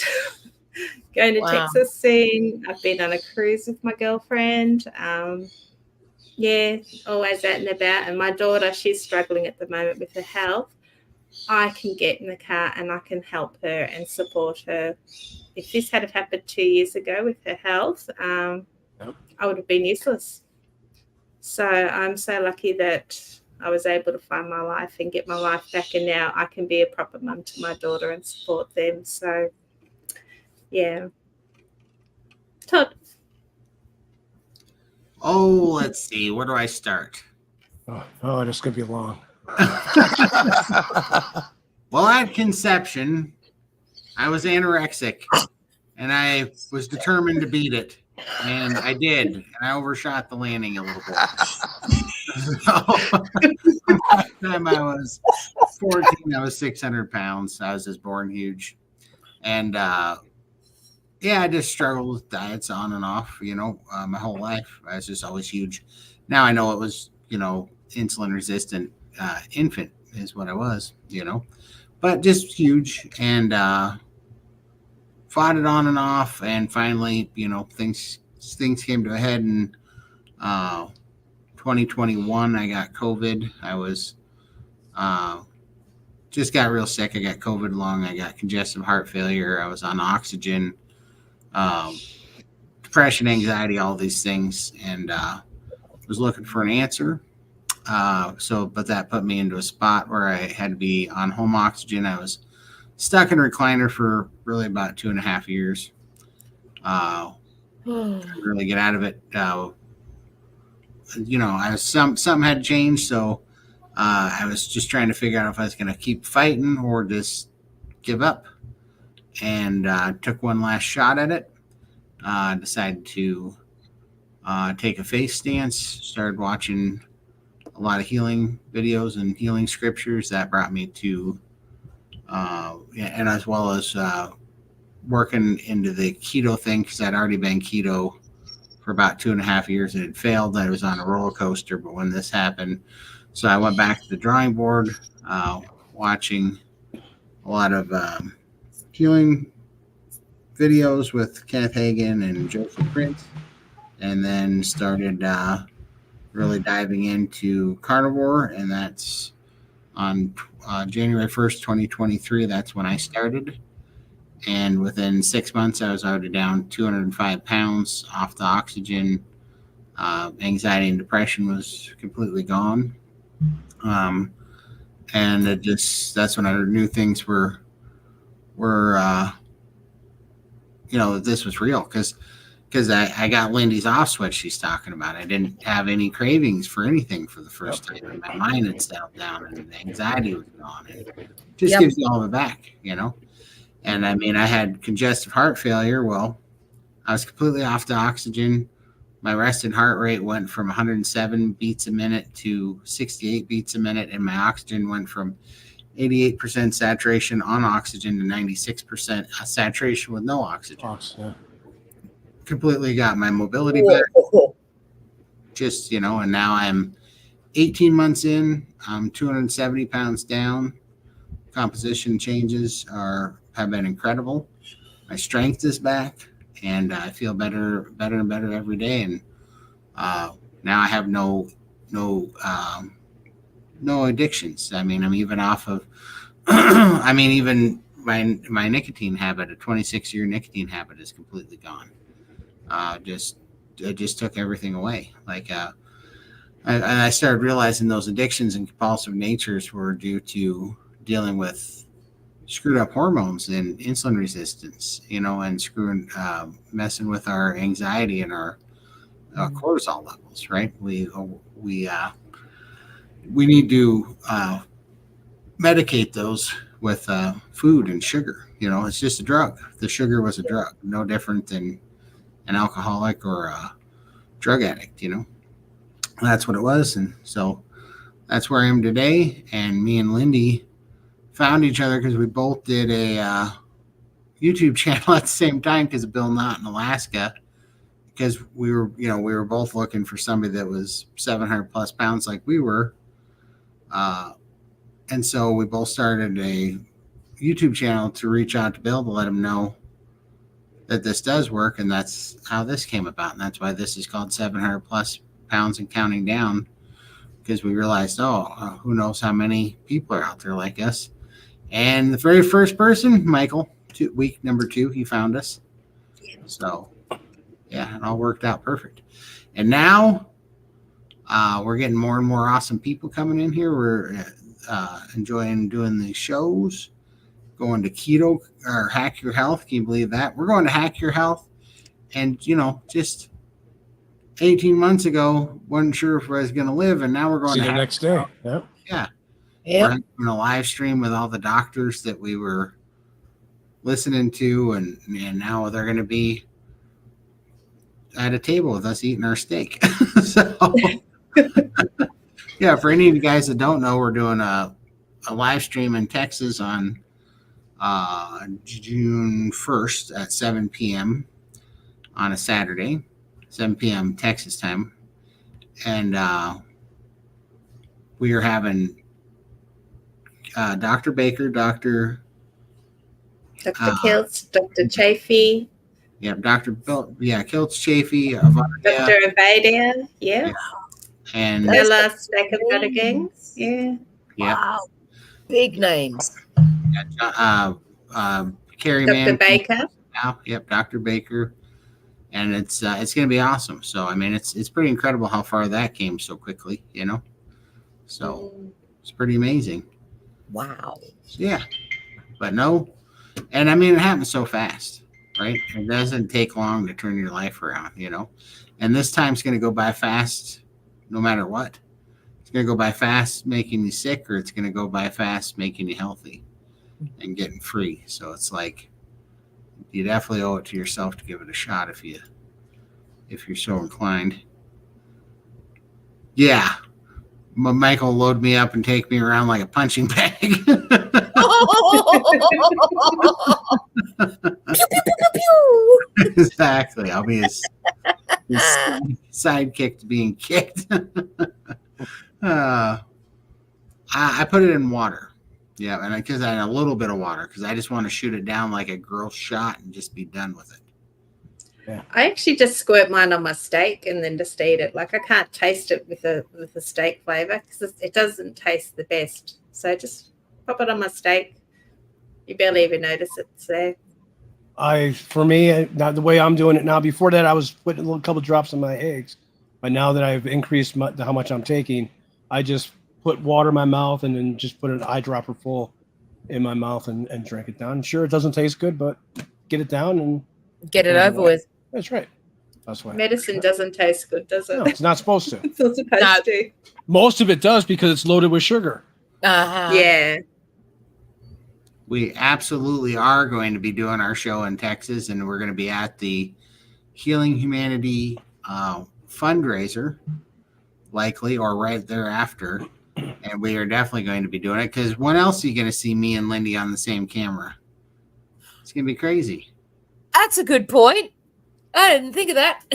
And it's not going to need a wide angle lens. Well, easy. It's going to need a bit of a wide angle lens, but But not the widest of not angles. as much as it did before. To fit a hat in it, yeah. Oh no, she didn't. Always the hack is drug into this.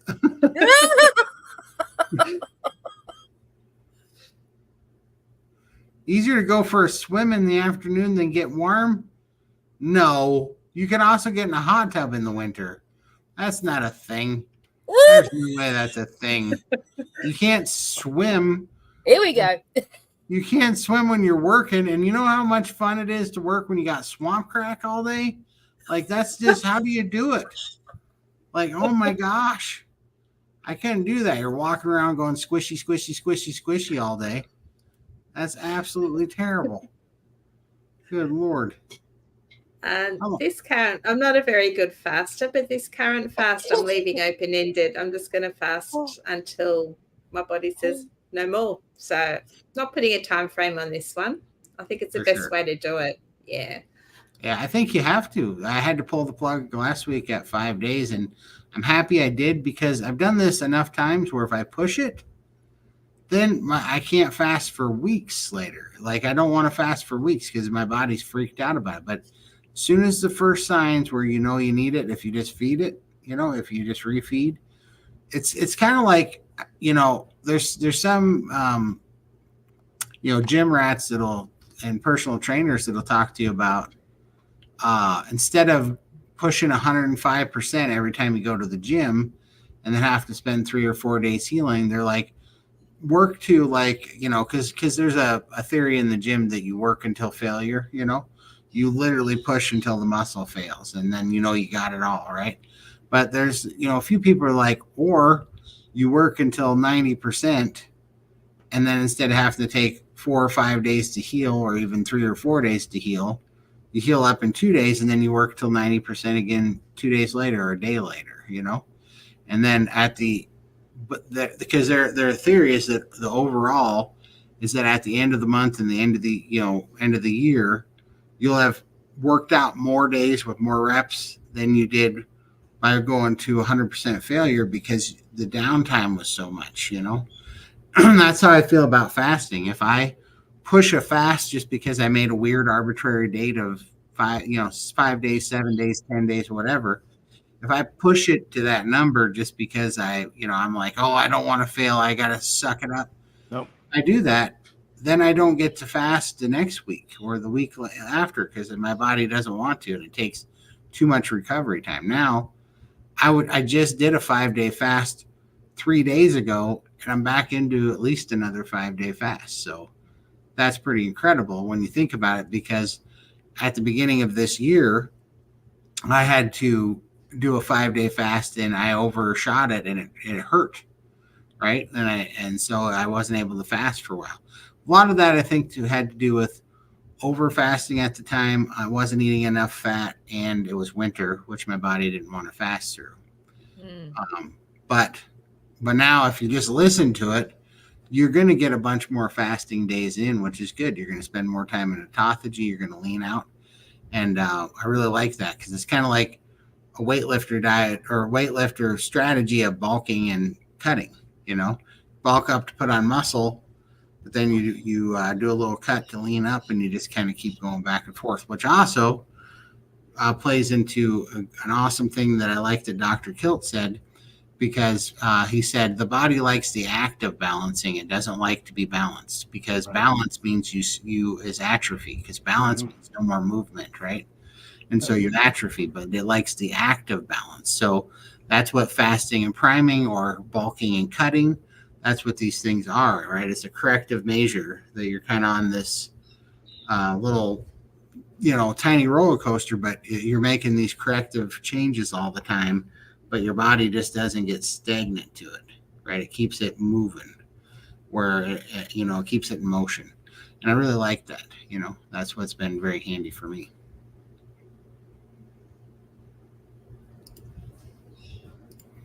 That was a long answer to Lindy's question.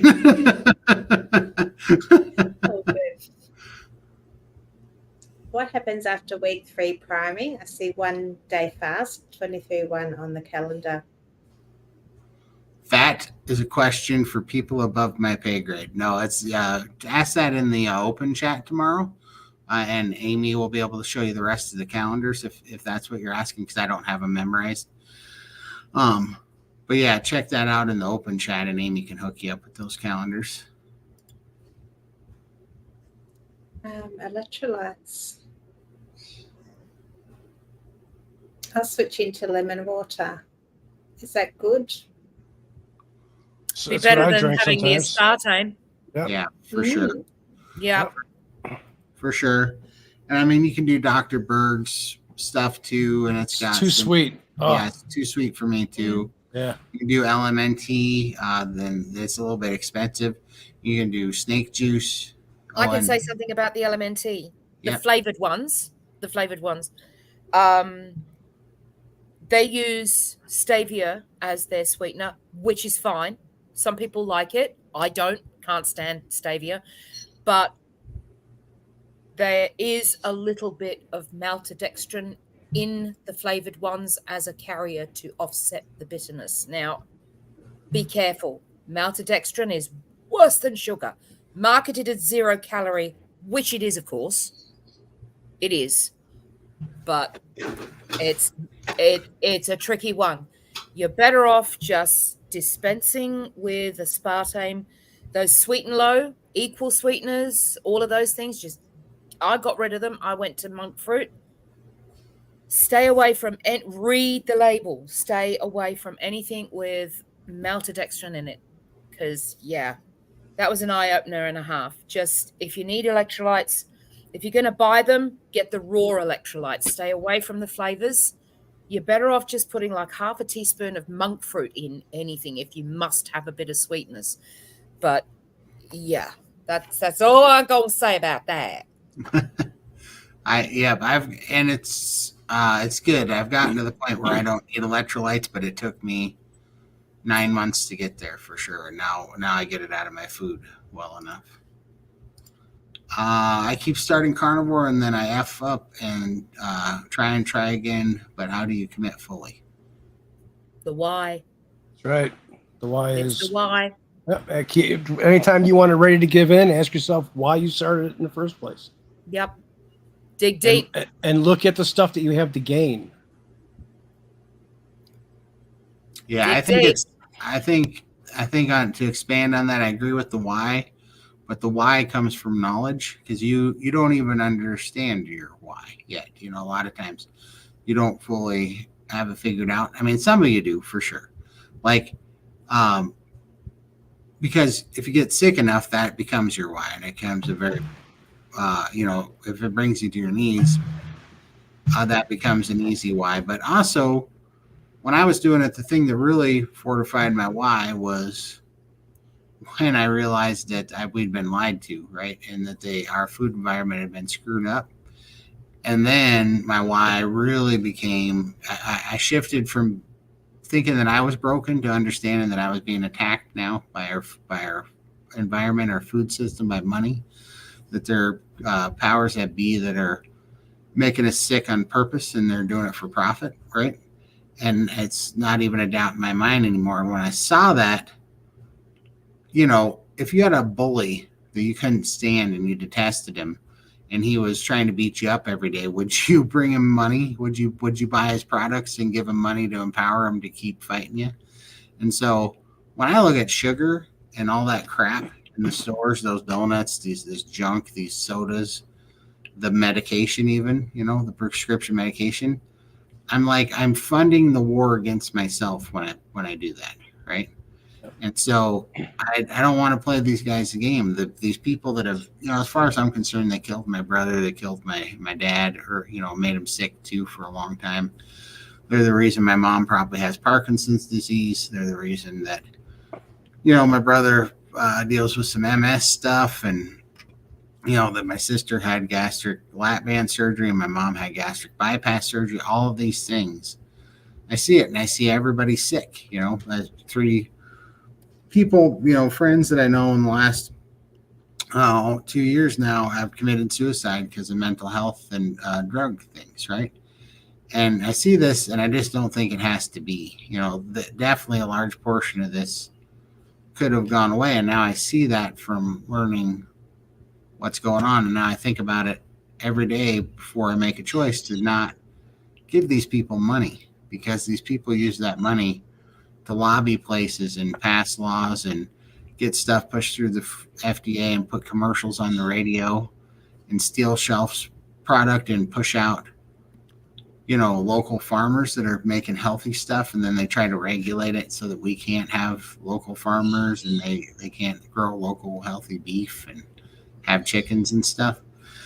So anyhow, long story short, that became even a more bigger why for me than just trying to save my life at first. Now it's like we're at war, and I don't know, it's kind of personal, and that came from really learning what was happening. So I don't know, that's my why. Well, mine was to lose weight, obviously, at the start, but now I just feel that's more the cherry on top, the weight loss. It's all the other benefits that I've got from this way of eating, the confidence I have now, just everything. It's changed my life completely. So, yeah, I don't know if weight loss is really a strong enough why. If you only have a few kilos to lose, it's, and also the mentality. This isn't a diet, this is a lifestyle. A diet, what happens when you get to your goal weight? Do you go back to your normal way of eating and then you put it all back on again? I had to realize that this isn't a diet for me. This is my new lifestyle. And it wasn't until I accepted that it made it a lot easier for me. So, and someone also mentioned priming. Priming is a great way to get rid of those cravings. If you're still having cravings, prime. Just eat meat until those cravings are gone. And if you're a comfort eater like I was, you need to find something to replace that habit. I get my little iPad out. I've got a little colouring app, paint by number. I sit there. It distracts my brain.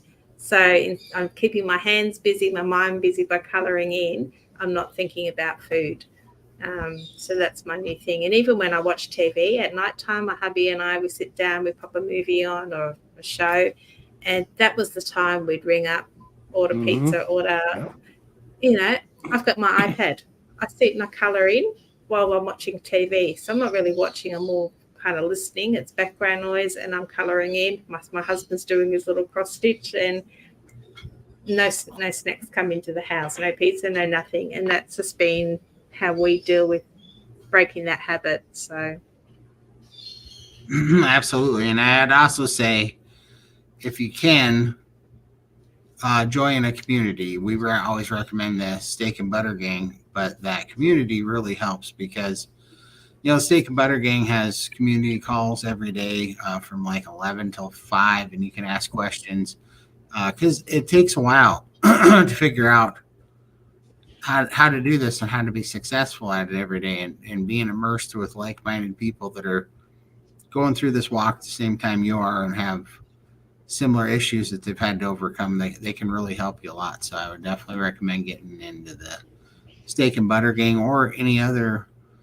good carnivore community, but that can help you out. So I mean, it's just, for me, a lot of us have hit pretty sizable rock bottom. And one of the things that I've realized is that once you pull yourself out of a rock bottom, who wants to remember what it was like being in there? Nobody does. And I think that's a mistake. I think you should always remember what put you down there, what kept you down there, and why you got out. One of the things that I've seen that seems to be a very common theme when you do start carnivore is the first thing that happens is the clarity. The fog lifts and the mental health gets better. And like I've said before, for me, this eating meat is easy. It is easy. What I find very difficult is the emotional and mental part of this journey. And I kid you not, it's a roller coaster. It really is. But I do firmly believe that there is a reason why the common theme of those first things that happen, the clarity and the fog. If you've got a bit of soul searching to do, you can't do that with brain fog. You've got to have a clear head for it. Simple as that. And I have a feeling that that is why that is one of the first things to lift, so that you can start thinking clear and start focusing on what you need to do for yourself. You also have to be enough. You have to be enough for yourself. Do you love yourself enough to do this for yourself? I told my kids and my husband, I love you guys. You know that. Love you to death. But this carnivore lifestyle, I ain't doing it for you. I'm not doing it for you, or you. I'm doing it for me. I'm being selfish. You are allowed to be selfish about your health, because nobody else is going to do that for you. No one's else going to. Buck stops with you, with what you put in your gob. That's really the only thing you can control in your life, because life happens around you. Things can fall in a heap. You can control what you put in your mouth. Right. You're just got to be strong. And you have to look at it as, is it worth 15 minutes of enjoyment? Yep. You know, and instead of going through what you're dealing with and the torture that you go through day to day, especially if you're overweight at our levels, or, you know, even 300, 400 pounds, you're miserable. Yeah. But, you know, everybody's got their limit on how much they can take. Yeah. And is that piece of pizza or whatever it is that you go to, that chocolate cake or whatever it is that you always turn to, is it worth that few minutes of enjoyment? And then you're going to regret it after it's out of your system. And you're going to say, why did I eat that? I don't know how many times I've done that in my life. And I don't want to ever go back to that. I no longer think about food. I'm free from that. And that's the biggest thing that's the biggest gift that Carnivore has given me.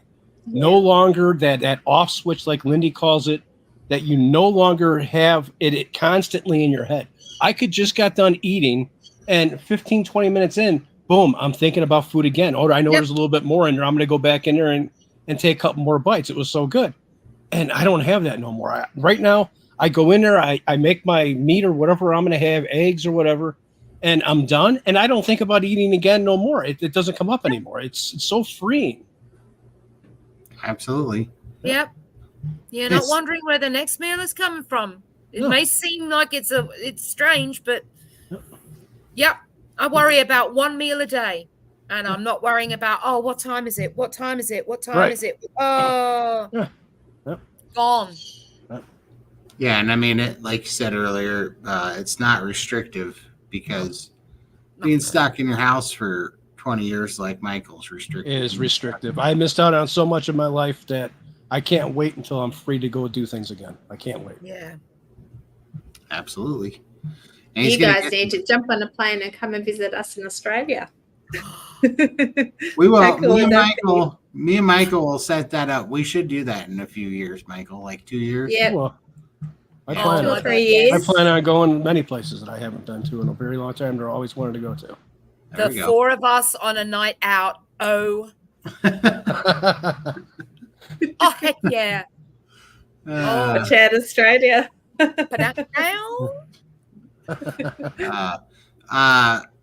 Let's see. Shauna didn't hear what you said. I think she just said bubbly is what she was drinking. But yeah, I put a link to the website so she can have a look at what bubbly water is. I've seen people in the States with it, and it's available here in Australia. So yeah, that was what I started on early on to get off soda at the very beginning. Or a Soda Stream works great too. Gives you a little bit with no flavors in it. Just drink the water carbonated. You can put a little lemon juice in it if you want a little flavor, and it tastes like a Sprite. It's a nest. There we go. There you go. You're Beautiful. free. There you go. There you go. There's the tresses down. The horse's mane.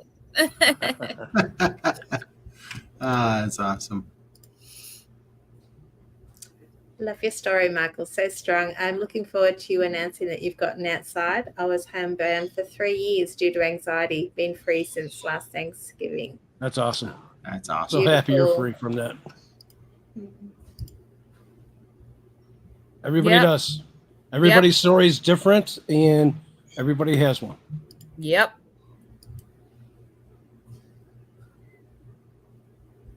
Yep. Yeah. Yep. Absolutely. Absolutely. 100% love. 100%. Yeah, that's why it's so important to get into a community too, like the SBG gang.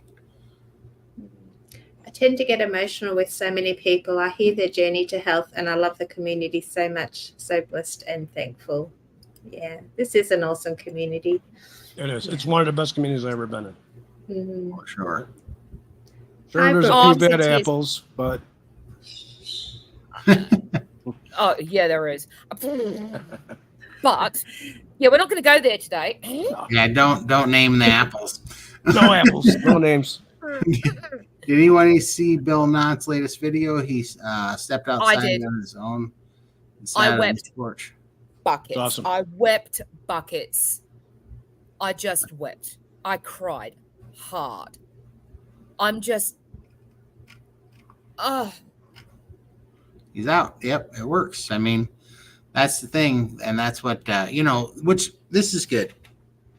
We need all of us, all of our stories here, all of you out there, Bill Knott, everybody. If we keep doing this, what are the food companies going to say? What are the drug companies going to say? What are the doctors going to say? I mean, was Bill going to, was he going to live another 5 years to get to worry about heart disease from eating cholesterol? Nope.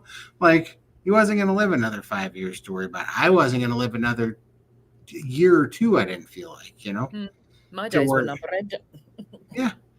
And, so it's like this whole thing about, well, it's just, it's incredible to me that they'll say, you know what you need to do is you need to have your stomach cut out and never, be nourished again, because that's going to be healthy for you and you're going to lose weight if you do that.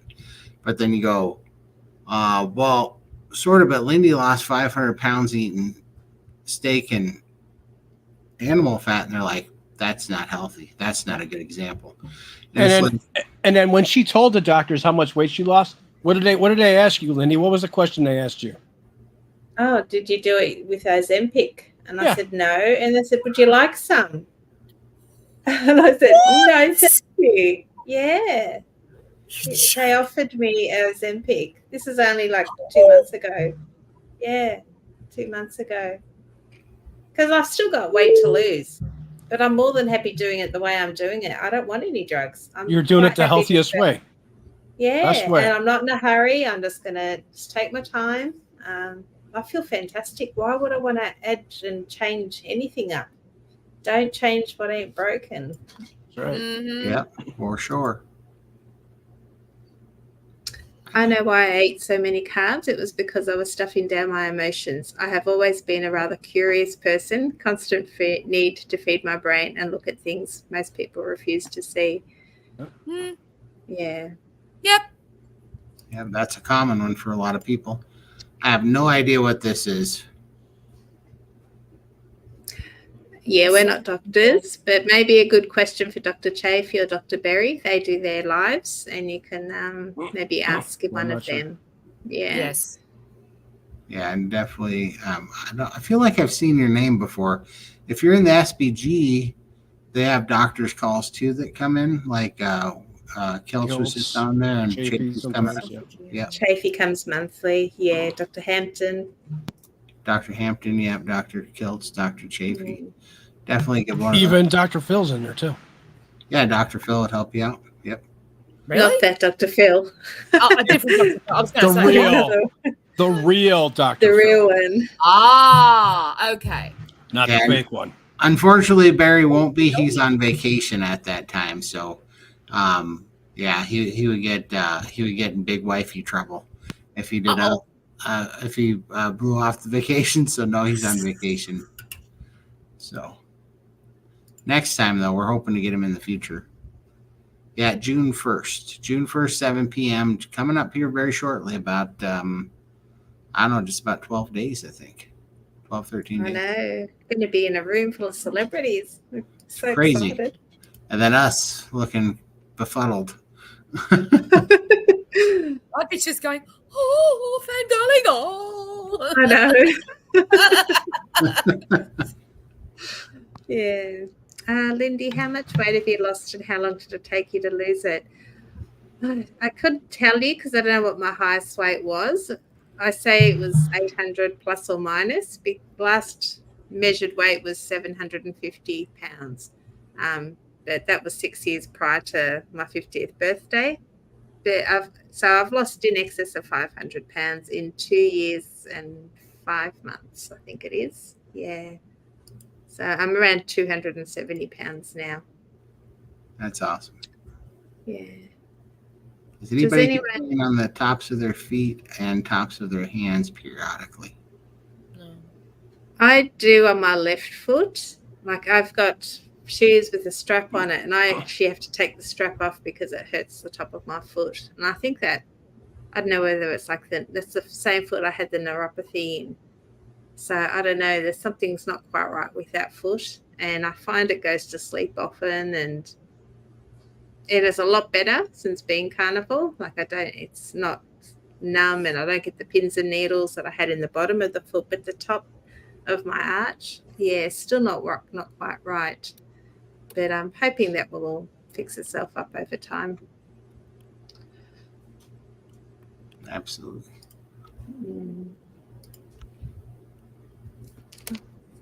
Thank you for sharing your inspiring stories. You are welcome. Let's see here. We're just here to motivate others to try to get them to.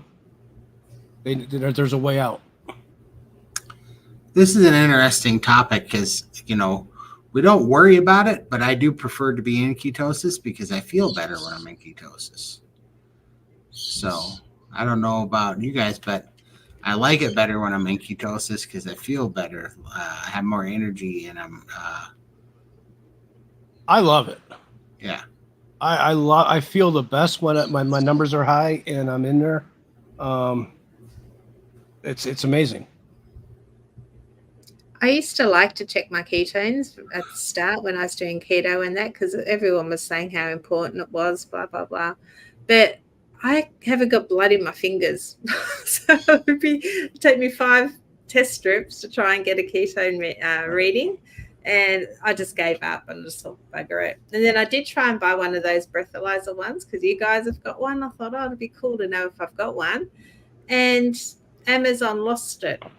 So it didn't turn up. I got a refund for it, and I thought maybe that's my way of saying, look, you don't need to know. Just keep doing what you're doing. So probably a good thing.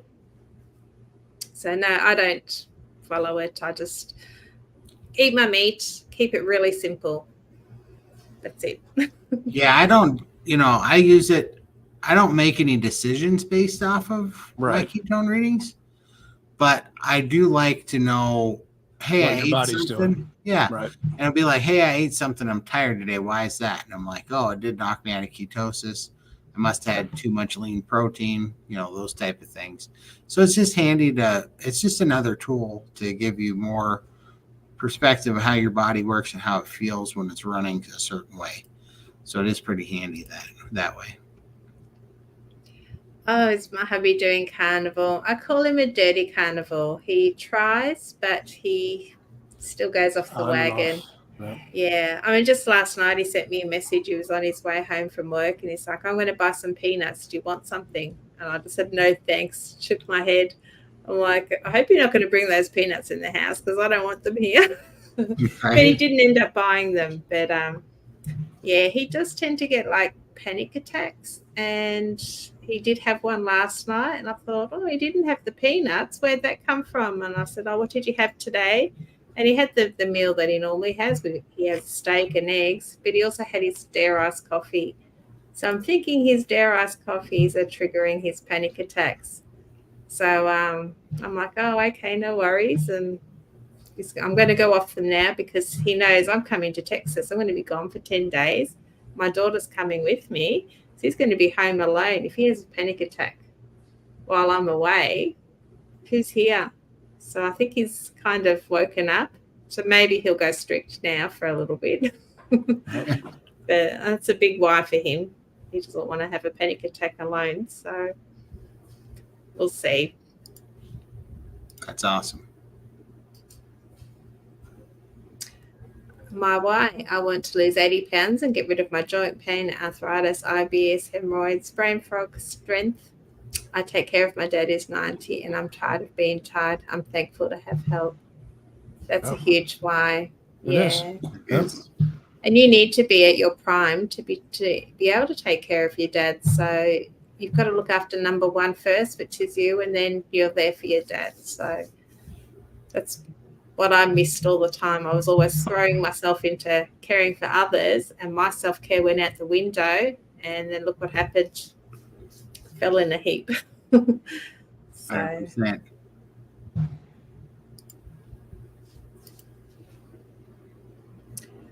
I just hit 6 months carnivore last week after a long time of yo-yo dieting. I've been in Stack of Butter Gang since December 1st, which has been invaluable. Yay. That's awesome. Yeah, 100%. I didn't know the strength of being in groups like that, but it really can help you quite a lot, you know.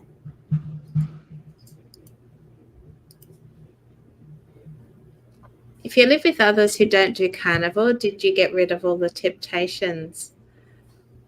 Yeah, well, my husband, I told him if he wants to have a snack, he can go out and have it out of the house. I don't want it bought in the house. I had to do that at the start of my journey. Now I'm not as fussed. Like, he can eat in front of me. I don't care. Because it's my journey. He has to do what he wants to do. I can't make him or force him to do carnivore. And why aren't I eating that stuff? Because I don't want to spiral and get back to 800 pounds. I don't want to feel like crap. I'm just not going to go back there. So I had to take on board that this is my journey. It's my life. And there's a reason I'm not going to snack on that stuff. So, yeah, there is a bit of self-responsibility to yourself and reminding yourself why you're not eating that stuff. A lot of self-talk happens daily in my head about these things. So Absolutely. I didn't. I just had to. I ended up building it. Like, I ended up just having a space. I couldn't really move very well, so I just created kind of a little environment around me, and I stayed out of the kitchen so that I wouldn't see it when I first started. Now I don't care. It doesn't bother me at all. Like, you can eat anything in front of me. Like I said, I was able.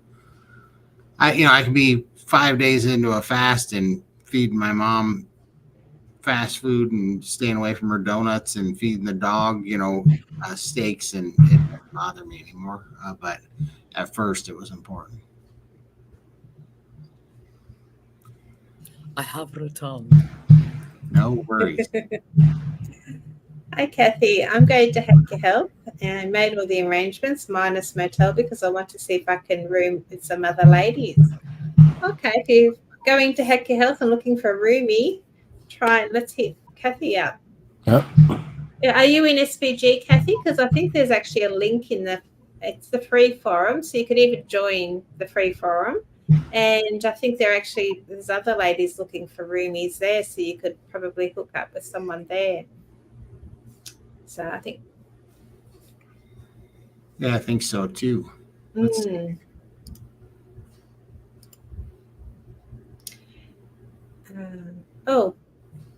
just the seasonings. Yep. There we go. Is it okay that we use seasoning on our meats? Depends if you can tolerate it. Yeah. Yeah, that really 100% is. You just got to try everything. Our suggestion on seasonings is use one ingredient seasonings, test them out one at a time. Yep. And then see if they work for you. If you have if you have a reaction to them, or if they have a negative effect, then I wouldn't keep doing them unless it's a very tiny negative effect and it's really important that you have that seasoning to stay carnivore. There are some trade-offs to even having something that just maybe irritates something a little bit, but it goes away quickly, but it makes it palatable to eat the food. Some people say that they do that, but for the most part, it's just how it makes you feel.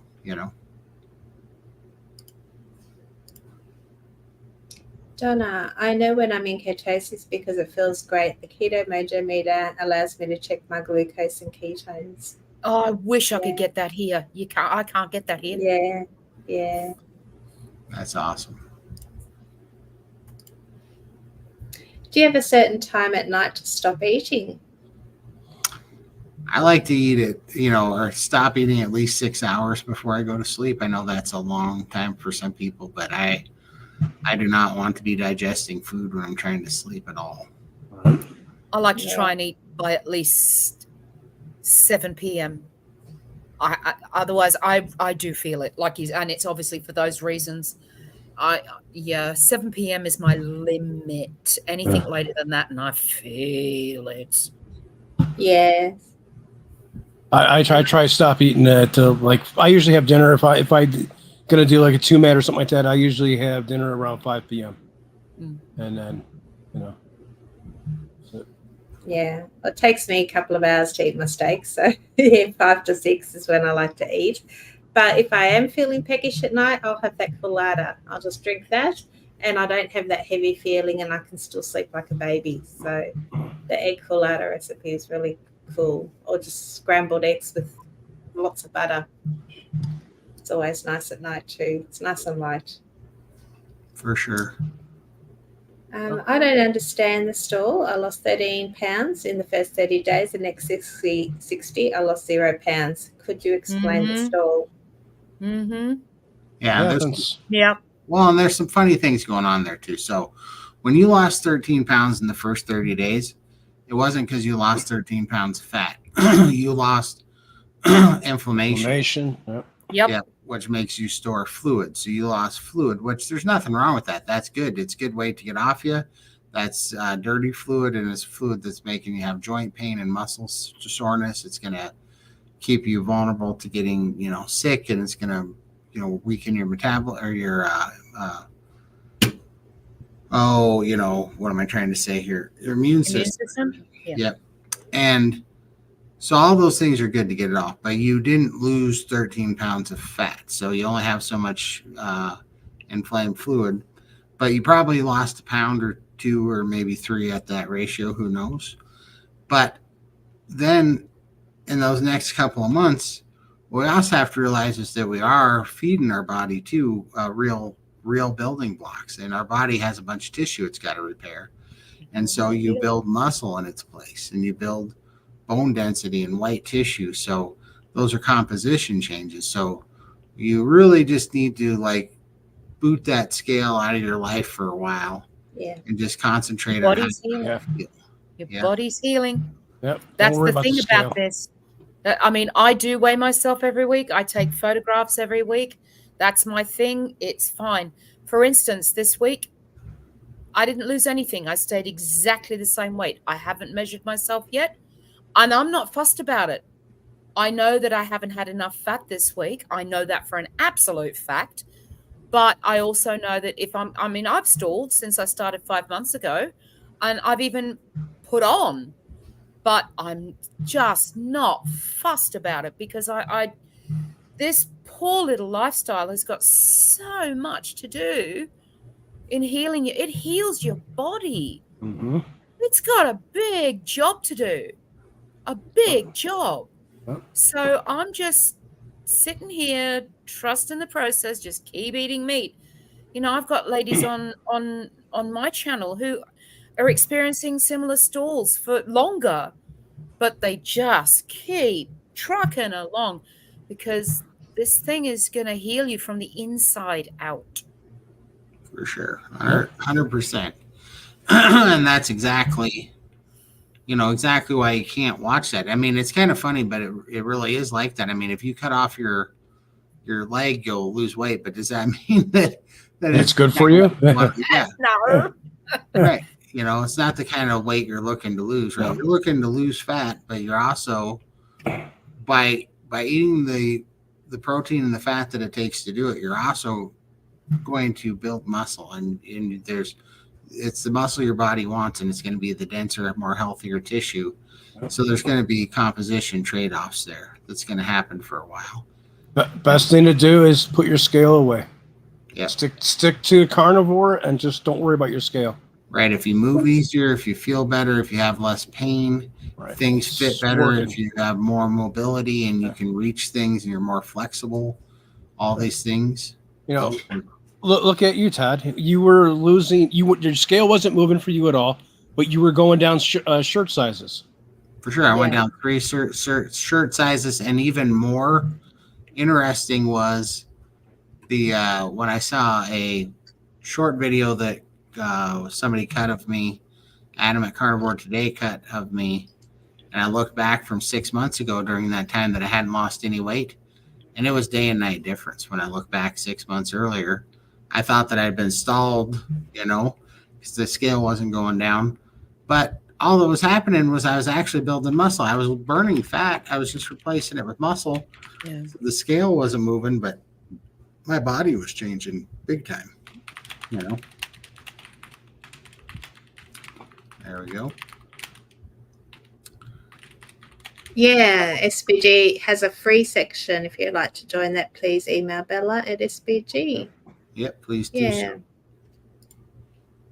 All right. SBG is an excellent community. I'm getting far more value and support than I could ever expected. So many helpful coaches and events, and I love their daily chat sessions. Yeah, that's a recent addition to SBG. I think they do 6-hour chat sessions. Yep, they are. Yep, and they are incredible for help, and it, you're going to make friends. People find people in their own area, that they can kind of lean on. I mean, it's a pretty good deal. So definitely recommend giving it a shout and seeing what you like. Yep, exercise could help the stall as well, but be wary that if you are currently healing your body and you are in pain, watch yourself. For sure. Don't do anything that's going to hurt you even more. That's coming from somebody who is in pain. I've got my vibration plate now. I got that on Friday, and I'm starting extremely slowly. And yeah, vibration plate. If you're worried about exercise and you don't want to impact your body too much because you're in so much pain, then consider a vibration plate, please. Mine couldn't have arrived, and I wanted it last month. Let's put it that way. And I'm so glad I've got it. But be careful with exercise, especially if you are dealing with pain. Don't add to the problems. Okay? For sure. Trust the process. 100%. Here, I just want to pull this one up really quick. Yep.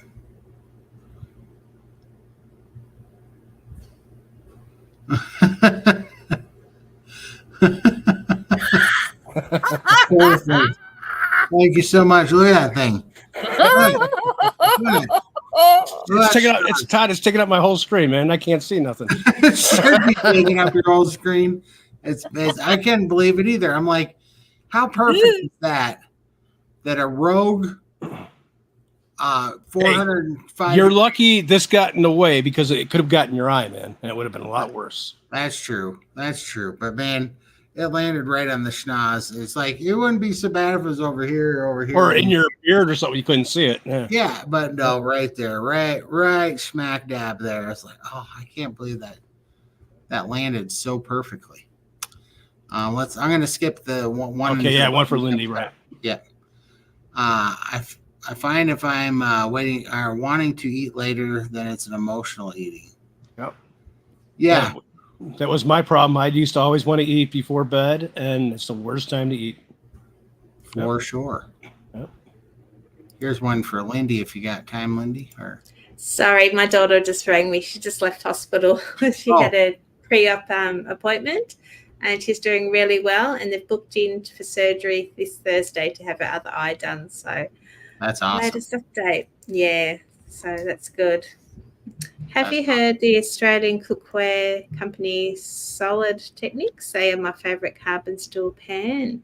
No, but I'll definitely look into that. I'll type that in now. That's awesome. Oh, yeah, sorry. I find it very emotional on Carnivore. Does this go away eventually? Love you guys. Man, I hear this a lot, but it's usually from the women. So I think it must be a hormonal thing. Yeah, everything changes. Yeah, I get emotional, but it comes and it goes quickly. It's not like it drags on forever. So, yeah, I don't know if that's my personality, but next morning it's always a new day and I bounce out of bed and I'm happy again. But, yeah, I do get emotional. I do. I'm still learning that part. Bouncing Takes back. time. It takes time. Yeah. I do sometimes feel like I'm in some sort of a relationship with my ribeyes. Seems Especially the ones that Cosette gets, right? oh, that one. no. Yeah. That makes you want to cry, right? Yeah, I was really emotional when Cosette stole my ribeyes the other Or day. your brisket. Yeah. Have I told you guys about the little dirty son of a gun basset hound that my neighbor has? Yeah, you told me about him. Yeah, Go on, there's another story for you. That dude, Oh, no. that dude. You didn't grab him by the neck, did you? Like that goose? Oh, I should have. If I could catch the stubby legged little bastard, I would. That little son of a gun hides in my garage, and he waits until I order Costco meat. And then he runs up on the deck. I have to be there right now. He will run up on the deck and take my ribeyes and my bacon and stuff and run off with it and eat it. So this is like, I don't know, first world hunting for him or something. He stalks my deck waiting for the Instacart driver to drop off Costco meat, and then he freaking pirates me. Your neighbor probably taught him how to do this. And he brings a steak home for him. Dude, you would not believe how for those short little legs, he sure moves quick, because I was maybe 4 seconds late the other day. I normally know to be there right when they get there. I was 4 seconds late. That dude took a pound out of a 7-pound pack of hamburger and got off with a pound of it. He was just leaving little meat crumbs all the way off the deck. Wow. That little shit. God. That little guy, and I was just like, this basset hound is porch pirating me every time I get. He's the Hamburglar, huh? He is the Hamburglar. He moves so quick, and his little, you know what a basset hound looks like. His little ears are flapping, and his little short, stubby legs are going like this. Yeah. It's got a big mouthful of my freaking Costco meat every time. I'm like, if I had some bird shot, I would plant some lead in that thing's butt. It does it every time. So hey, crazy. he wants to go carnivore, man. He watches your videos. Oh, he's a carnivore. He's a dang sure, but he's a thief too. That son of a gun. So, but you know what I did to him? I was fasting last week, and I forgot. He was fasting too, because you weren't ordering anything. And I forgot my fasting schedule, and so I had like 7 dozen eggs go bad.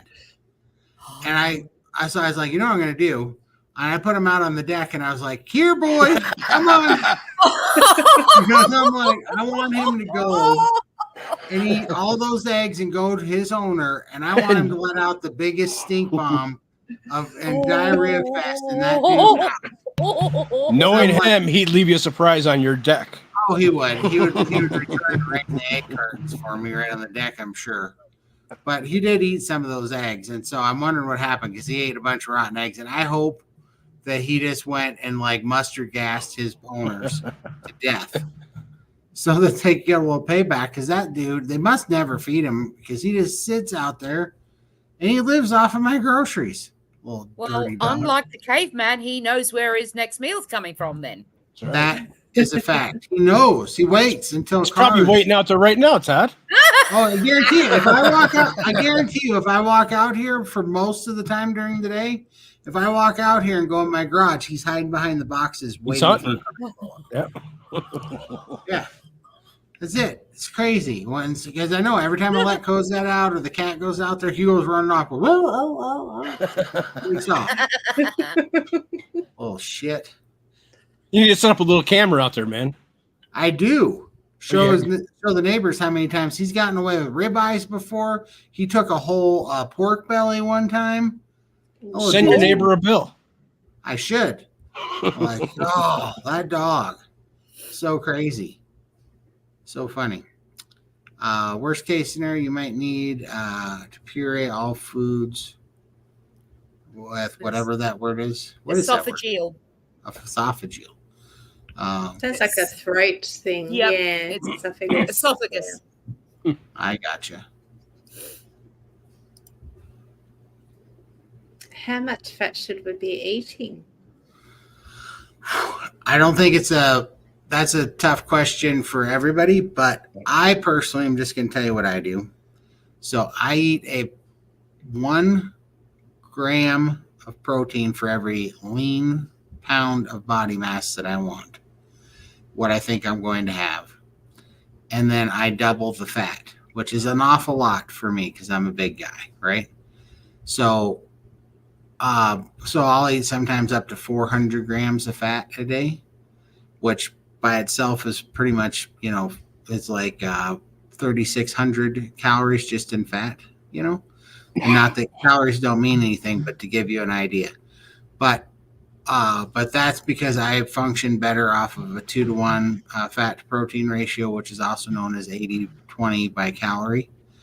But everybody's a little bit different, so it just depends on how you do on leaner versus heavier. But I think for healing, everybody should start at a 2-to-1 fat to protein ratio, but it takes a while to be able to stomach that and not be in the bathroom all the time. So Disaster pants. Yep, disaster pants. They're a real thing. Oh, yeah. You don't want to be getting your 2-to-1 fat to protein ratio in and sneeze or something. That'd be a bad day. I shouldn't laugh because I've been there. Dang. Oh. Yeah, I mean, you're driving to town, your day's going good, you sneeze and you got to turn around. Your whole day just went to shit, quite literally. Yeah. That's disaster pants. And it's a real thing, and it should come with a warning label for everybody involved. Everybody in the car, yourself, your seat, everybody. I don't actually measure my fat at all. Some days I really feel like it, so I'll have tallow or butter or whatever. And then other days I just don't feel it. I just can't stomach it. So I just go by how I feel on a daily basis and just work like that. I don't measure it at all. I just put some on top of my eggs in the morning, and I fry my eggs in them, and I don't measure. It can help with a stall. It could actually make it. I mean, it can because you're gonna move fat quicker. But it's like, why are you stalling? Are you sure you're stalled? If your idea of a stall is just that you're not losing weight, but you're not paying attention if you're gaining muscle or bone density or your body's changing. Yeah.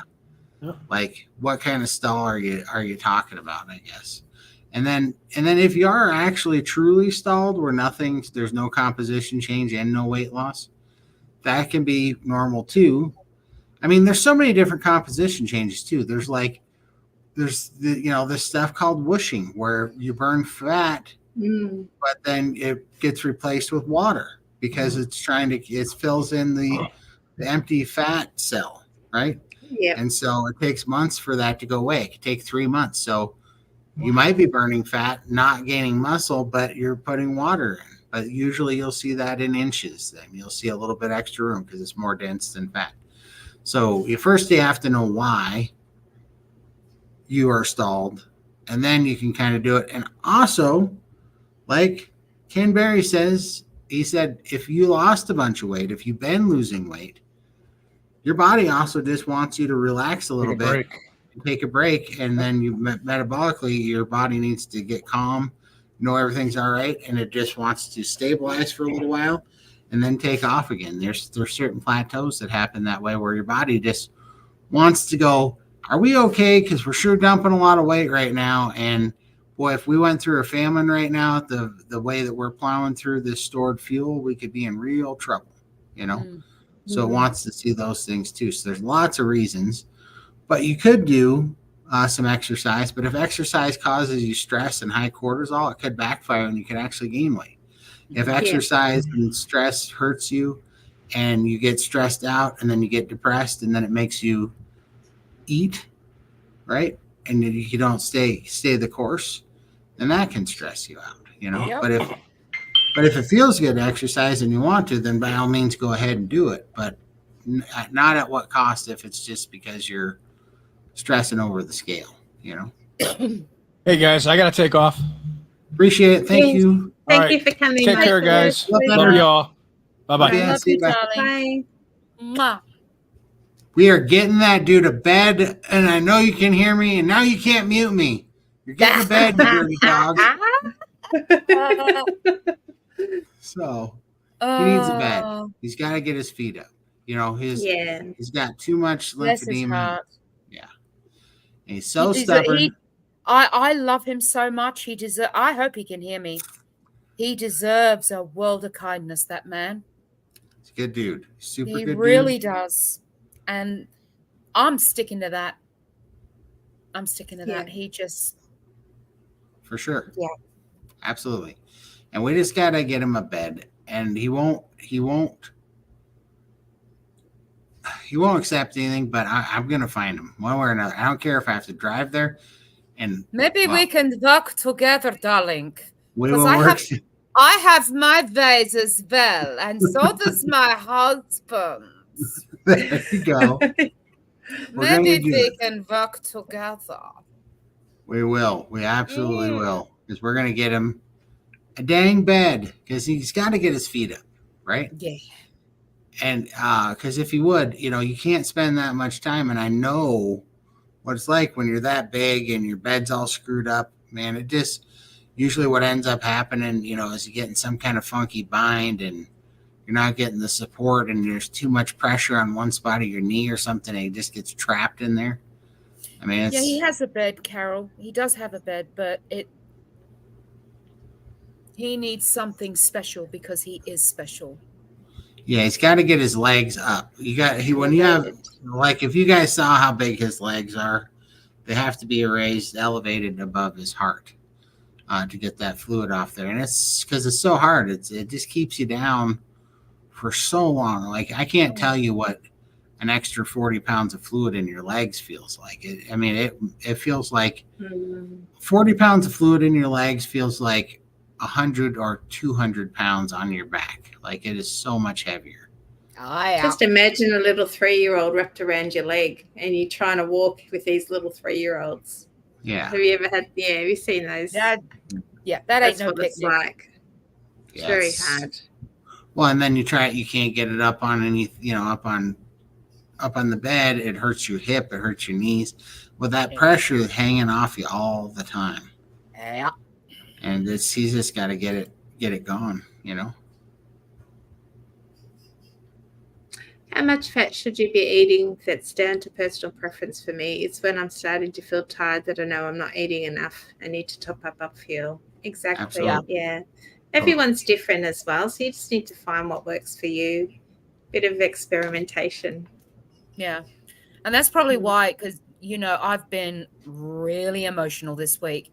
And it's taken me, my video that I did on Thursday, it's taken me since then, up until late last night, to actually come out of it. And like I said, I know I've not had enough fat this week. I just know it. And that could be a very good indication, another indication that I haven't had enough fat. But it's bacon and eggs for dinner tonight. Don't care what anybody, that's what I'm cooking. You know what I love about bacon and eggs is that the eggs soak up tallow so well. Oh, yeah. So I fry the bacon first. I keep a good deal of the bacon grease, but I leave some in the pan for when I make the scrambled eggs. for sure. Absolutely. Yep. That helps quite a lot. And it's a great way to get that rendered fat down, you know? Oh yeah. I did tag this for Michael's. Yeah, there we go. Now I see it. I did that already. Okay. Yeah, I put a couple of suggestions in there for Amy about the vibration plate. If you're in America, then you're going to be okay to get a Life Pro because they ship to America. If you're in Australia, if you're out of Australia, if you're out of America, you're not going to be able to get a Life Pro. They do not ship anywhere else in the world right now. So the one that I've got is an Everfit, EVERFIT, and it's great. I got the red one. I got the red one because it goes faster. I got the black one because it matches my house better. So What yeah, happened to Todd? He disappeared. I do. Right. There you go. Back. I moved my head and it was like, that's not a human, and black it filtered me. At least I know I can do that now to show my logo.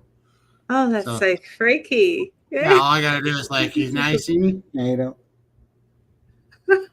Oh my gosh.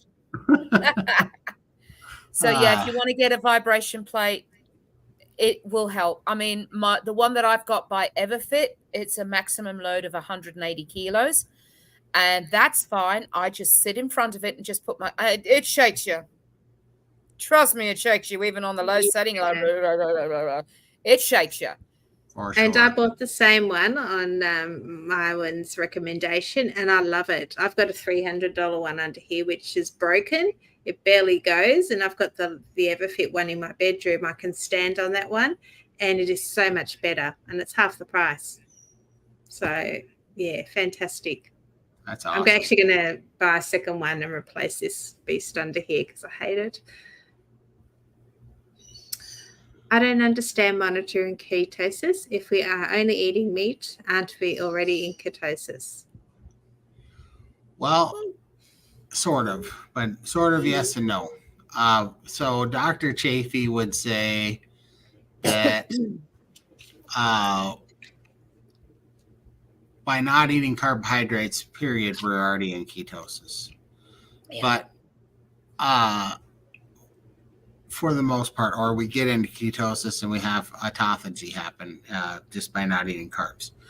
That's true too, but also the level of ketosis, it makes a difference. You can't get knocked out of ketosis from eating meat because our bodies have a process called gluconeogenesis where it takes protein, turns it into glucose, and that glucose will still spike your insulin.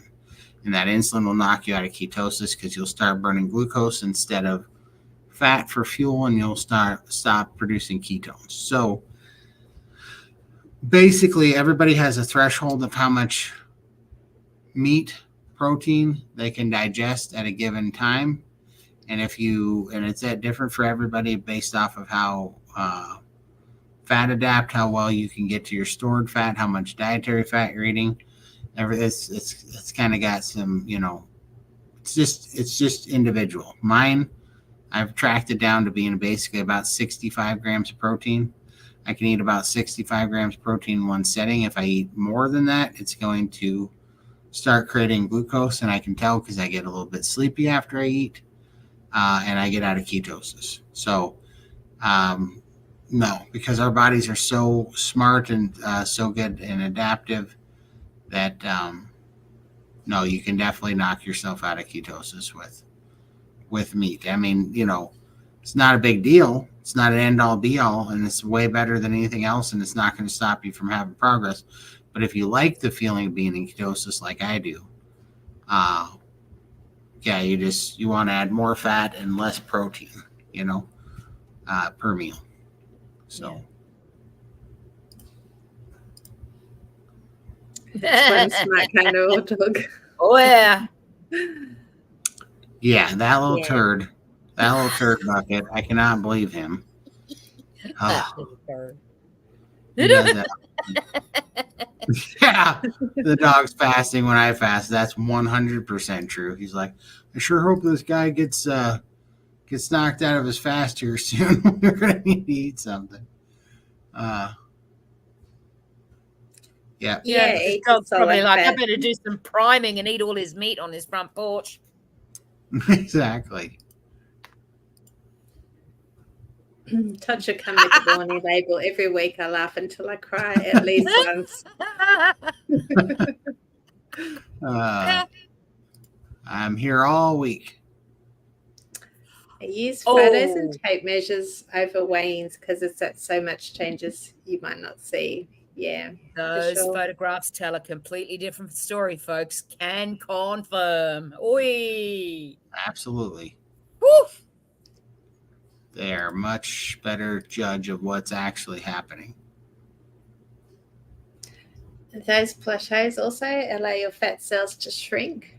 Yeah. That's correct too, for sure. So next time you're in a stall, think about that. I think Yep. that's a great thought. Yeah. Absolutely. What does the vibration plate do? Lindy, go. Tell them what you told me. It just helps if you've got lymphatic issues. I struggle with lymphedema and lipedema. So you just turn it on, it shakes your legs around, it just gets the lymph circulating, gets the blood moving as well. When I'm sitting here working, I can be here for hours all day on the computer. And I get up and I'm like an old woman when I walk. I'm just so stiff and sore. But when I use the vibration plate throughout the day, I just bounce out of my seat, go off, do my things, come back. I have it going under my desk all the time. So you might see me in SBG meetings and I'm sort of vibrating away. That's because I've got the thing going that's all muted. Nobody sees me, but it just helps move the fluid in my legs. So I love it. And if I may, if you Floor's want any yours. more information on that, have a look to the video that these guys did with Miss Dr. Keith. Leslie Keith. Yeah. It will give you 3 hours of information that you never. Mind-blowing. Was Please. very, very helpful. Oh my gosh, that woman, I swear. Oh, she answered questions I've had throwing up in the air. I've been juggling them since my mother died. And about how she died. And this woman answered those questions within 26 minutes. Incredible. So, there's the link. If you want to know about the lymphatic system, get to that video. It's going to tell you just about everything you need to know to start you off. Yeah, I think it's one of my favorite videos that we've ever done. It was just so informative, and I still go back and watch it and I think, I missed that the first time and I missed that the second time I watched. There's always so many gold nuggets in there. Sorry, guys, I had to mention it. I just had to. Oh, 100%. It's my favorite video too. I have tenderloin tonight. It's my birthday present to myself. Happy birthday, Shelley. Happy birthday. Yay, it's somebody's birthday. Uh-oh. You know what that means, don't you? We're waiting for it. Yeah. Happy birthday to you. Happy birthday to you. Happy birthday, dear Shelley. Happy birthday to you. Mwah. Yay. Happy birthday, Shelley. That's awesome. When was your birth? Is today your birthday or did it just pass? Okay, there we go. Just making sure I wasn't missing anything. I caught up on the star comments. I'm like, okay. I think we made it. Okay, perfect. How do you feel about telling that story? You up to it or? Oh, the plane story? I think I'm going to save it for next week. Next week. But that's okay. You can come back on. Come back on next week. I may just take you up on that. Come back on next week. Then I don't want people to get sick and tired of me. Are you guys not going to get sick and tired of me, are you? They're not going to. I don't want to wear out my welcome here, you know. I wish we No. could ask if people to raise their hands, but you can only do that on Zoom, can't you? Right.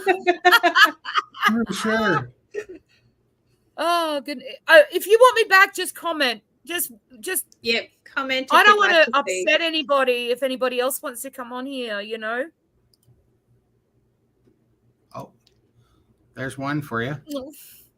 Yes, he does. Thank you. I used to sing opera.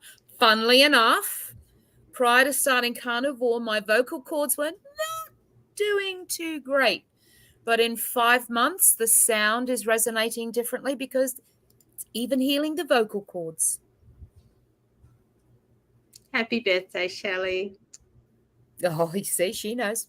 Welsh woman. There you go. Oh, okay. I think this, yeah.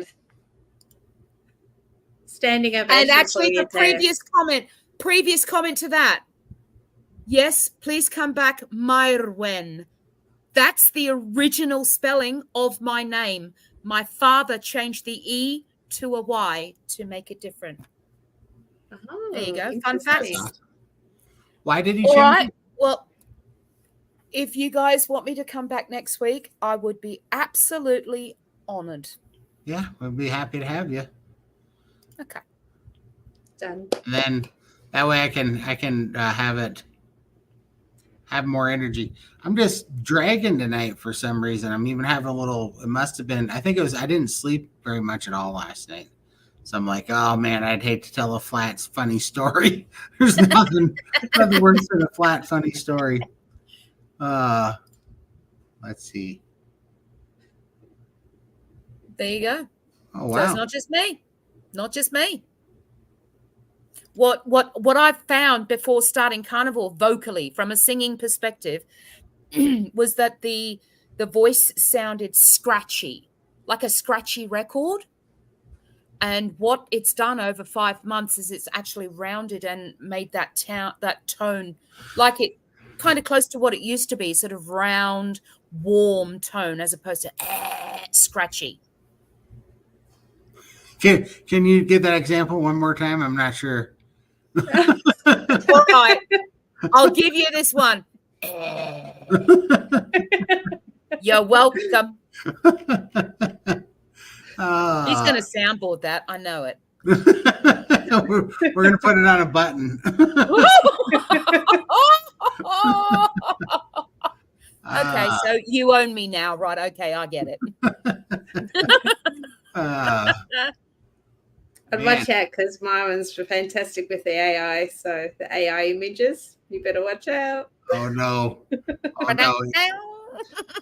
Michael's already. That's fine. You can't do anything Michael hasn't already done to me. He's put me in tights and all sorts of things on AI. You and him get together, and I'll go viral, or my comedic likeness will go viral after you guys. Is that a challenge? Is that a challenge? I'm just resolved to it. I lost control of my voice. It is fuller. Nice. Yeah. So yeah, it's vocally, it's the only thing I need to work on now is my breathing, diaphragm breathing, deep belly breathing, and I'm going to be working on that in the next few weeks. Won't I, Lindy? Yes, and I'll be joining you. Yep. That's awesome. We should shout out the Healing Humanity fundraiser on Sunday. Yes, you should. What is that? June 2nd? June 2nd. Sunday, June 2nd. Sunday, yeah. June 2nd. Yeah. We should shout that out one more time. We'll get your tickets. We just want all of anybody that wants to go. We don't, because there's only about 50 more tickets left, I think, or about, I guess, 45 more tickets left. So we just want to make sure everybody knows about it and not to miss their opportunity. And fair warning, the tickets, because it is a fundraiser and it's barbecue in Texas. They are kind of expensive. They're like $175.26 with the Ticketmaster or the ticket sales fee or whatever. I don't know, because it's going through a ticket broker. But anyhow, check that out if you would. Sorry, the link was a bit long and it went on to 2 messages. So click on that last link. Oh, there you go. Yeah, sorry about that. No worries. But yeah, so check that out if you are so inclined. It's going to be Bella, Steak and Butter Gal, Carrie Mann, Homestead Howe, Anthony Chafee. Me and Lindy will be there, and I forget who else. Dr. Kiltz, Dr. Avadia, Dr. Baker. No, that's the live stream. I don't know who's coming to the Dr. Lisa Wiedemann. Lisa Wiedemann. She was the other one. I don't know if the other doctors are coming to the fundraiser. Yeah. Oh, nice. Well, we will. Are you coming to the Healing Humanity? Or no, sorry, Hack Your Health at the end of the month? Because me and Lindy are coming to Austin, and we're going to have several things going on there. We're going to do a 700 plus and counting meetup at some point. I think we kind of tentatively thought about doing it on Friday at one point at 11, but in the morning. But we'll have to decide on that if that works. Remember, we were thinking about doing something at Salt Lake that one time. We've got our DEXA scans on Friday, so we won't be back in time for that. Well, right, but that's what we thought. If we started at 11 and got over at like 1, we could get there for our DEXA scans if we just did a 2-hour one. But if not, we'll do it like later in the week. But also, we have an SBG meetup on Saturday morning, a live stream on Saturday night, and then a fundraiser on Sunday. So, and we'll be attending Hack Your Health. Carrie Mann and Homestead Howe and Adam Lacey, Carnivore today are going to be key speakers, right? I think they're speaking. And so is Bella and her panel at the Steak and Butter Gang. They're speaking. On Sunday. On Sunday, yep. Yeah. Let's see. Oh, there you go. Yeah, we'd love to see you for sure. Lots of places, but we're actually gonna be there for about 10 days. So well, we're definitely maybe we'll do a community post on our channels with all the events and links to these things. So we'll set that up in the next day or two. Yeah, for sure. So that'd be awesome.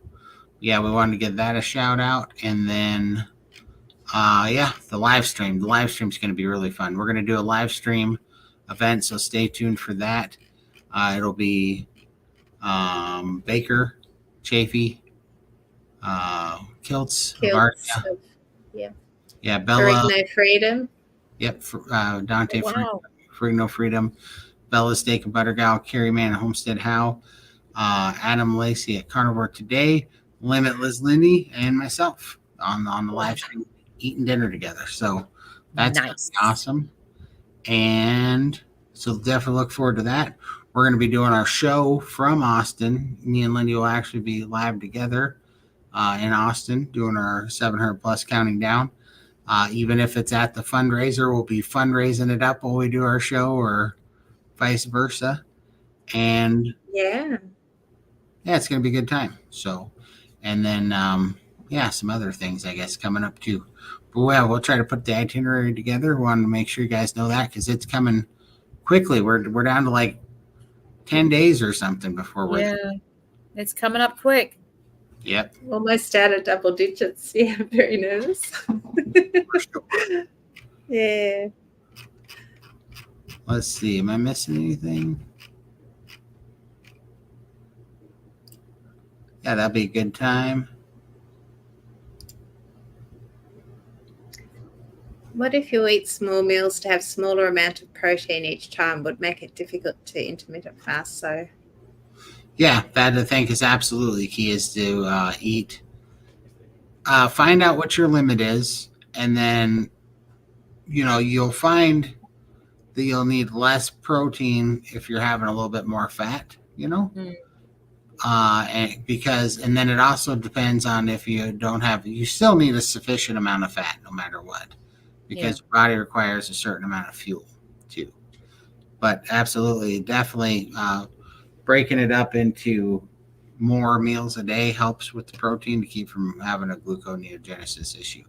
And it's not the end of the world if you do have a gluconeogenesis issue, but it is something to watch out for. It just depends on if you're trying to stay in ketosis or not. You don't have to.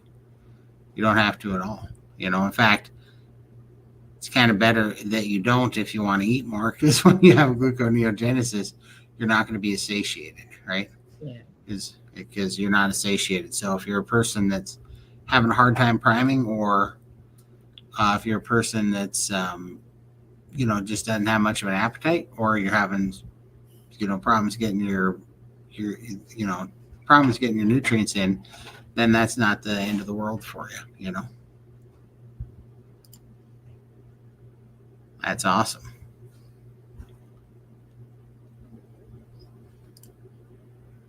Come on down to Texas. Come on, carnivores. I'd imagine Texas would be a good place to live if you're a carnivore.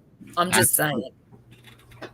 I'm about to find out. You guys better live up to the hype, though. That's all I'm saying, because your meat better be what you say it is, because we're coming to eat all of it. So I would come and eat all of it. Love it.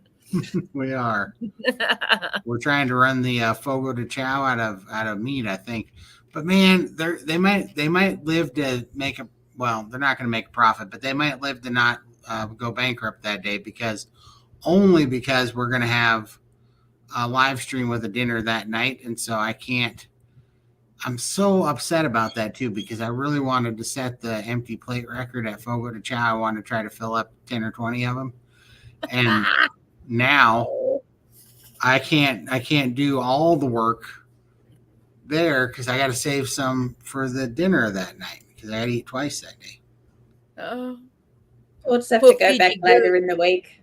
There you go, Granny. I look forward to a challenge accepted. Well, you done it now. For sure. When I was priming, I had no problem putting 7+ pounds of meat away a day. So your cattle better run scared. And you will be fasting the week before, so you'll be hungry. There you go. You guys are making me very happy. So we're coming. I've been fasting, I've been priming, I've been doing everything. I'm bringing my A game, and then if there's any doubt, I'm going to be bringing my amino acids too, because those make me really hungry. So I think everything we need to know is in that one statement. I'm bringing my A game. Yeah. Oh. That's a fact. We're taking it down. Watch out, Texas. It'll be good. I gotta keep up my strength to keep up with everybody. Same here as anywhere. We have grocery stores and big box stores. Same meat. Buy local if you want something different, just like anywhere else. We may have more available local ranches, though. That sounds right. I want to try dino ribs. They sound pretty cool. Well, we're going to be trying those. We're going to get dino ribs. We're going to get tomahawks. Briskets. Yeah, I want to try tomahawk. The king of cuts. That's a fact. Yum. Absolutely. Yeah, I'm sure we're going to be back there for sure. But there'll be plenty of things going on. So that's awesome. There you go, Beth. Beth knows what's up. I hear they're absolutely amazing. I keep seeing those videos on YouTube and stuff where they have a dino rib, like one single rib that's like, that big. And it's in like a sandwich, like a steak and cheese sandwich, and they pull the bone out and all the meat stays in the sandwich because it's like fall off the bone tender. And it's like, where has that been all my life? Obviously, we're not going to do it in the sandwich, but everything else is going to get in my belly is what's going to happen. It's going to be delicious. Well, unfortunately, being someone that's had left band surgery, this is going to be a bit of a nightmare for me because I'm like a bird. I just like pick up my meat. And I'll be watching you guys hoeing down on these big steaks and tomahawks, and I just can't physically do it, unfortunately. So Man, I gotta tell you, Stacy, one thing is worrying will put weight on you. Like the cortisol, worrying. You can't be stressed about it. You got to throw away the scale. You just have to focus on if you have food freedom, like you can't stress about it. Like that's your goal, but it might not be your body's goal, So you kind of got to be okay with hitting it or not. Like keep trying, and keep doing what's best. But why are you married to that 30-pound goal weight? Maybe it's something. And what are you going to eat after you've hit your goal? Yep. Exactly. Are you going to, because remember, this is a lifestyle. It is a healing elimination diet. It's a lifestyle. Even you've asked the question, what am I going to do? I'm getting close to my goal weight. What are you going to eat after? Absolutely. Is it going to continue to be steak, meat, or are you going to go keto? I wouldn't worry about that right now. No. I relax. For sure. I know it's close, but if I was going to think about anything, I'd think about, what am I going to eat after I've got to my goal? Right, because let's say that you put on some muscle and you put on some healthy tissue that would make you live longer, feel better, have more energy, did not have pain, be more resilient to getting sick or anything. But it came with a cost of maybe 15 pounds of weight. So maybe you only get within 15 pounds of your goal, but you lose the fat. Would you care? Or is just that number on the scale like the only thing that, really? My diet will remain the same as Carnivore. My goal is to bodybuild. I've been putting on muscle and losing weight at the same time. Yeah. So that's awesome. That right there, that's the only reason why we ask those questions, because it's like, if you're bodybuilding, then all you care about is, you don't even want to, your original question is how do I maintain my weight? A better question, I guess, is how do you maintain your fat, your fat percentage, because that's what you're trying to lose. You're not trying to lose weight. In fact, you're wanting to bodybuild. So, and you have to kind of bulk and cut. I don't know if you're here earlier, but you're gonna have to keep going on. I would join SBG gang. I'd do their priming and their fasting protocol, because it's a lot like a bulk and a cut for a bodybuilder, but that's the only way to do it, because you can't build a bunch of muscle without gaining weight, and you're even going to have to be okay with gaining a little bit of fat, because your body's going to want that, but then you can lean out, and nourish fasting helps quite a lot, So, and Coach Rochelle used to be a bodybuilder, so she'd be a great person to speak with. And also Coach Amy, she's in the gym pumping it out. Like, she's a machine, that woman. So, there's some great people to speak to in regards to building muscle, exercising, and your weight there. So, absolutely. But, man, it has been 3 hours, 4 minutes, and 38 seconds. We have blown through today. You guys make this go by so fast. We appreciate you all. It was great hanging out with you guys. We will see you next time. And I mean, it's so crazy. The next time we see you, we're going to be on a plane just 3 days later heading to Texas. Bum, bum, bum. Crazy. We only have one more show from here, and then the next one's in Texas. So, wow. We will definitely see you guys next Sunday. No, I don't miss vegetables, Carol, at all. No. I did find a new use for the broccoli. So when the waiters are carrying out my steak, I order broccoli on it, because I know if my steak's not trying to eat the broccoli on the plate, they overcooked it. Oh. So.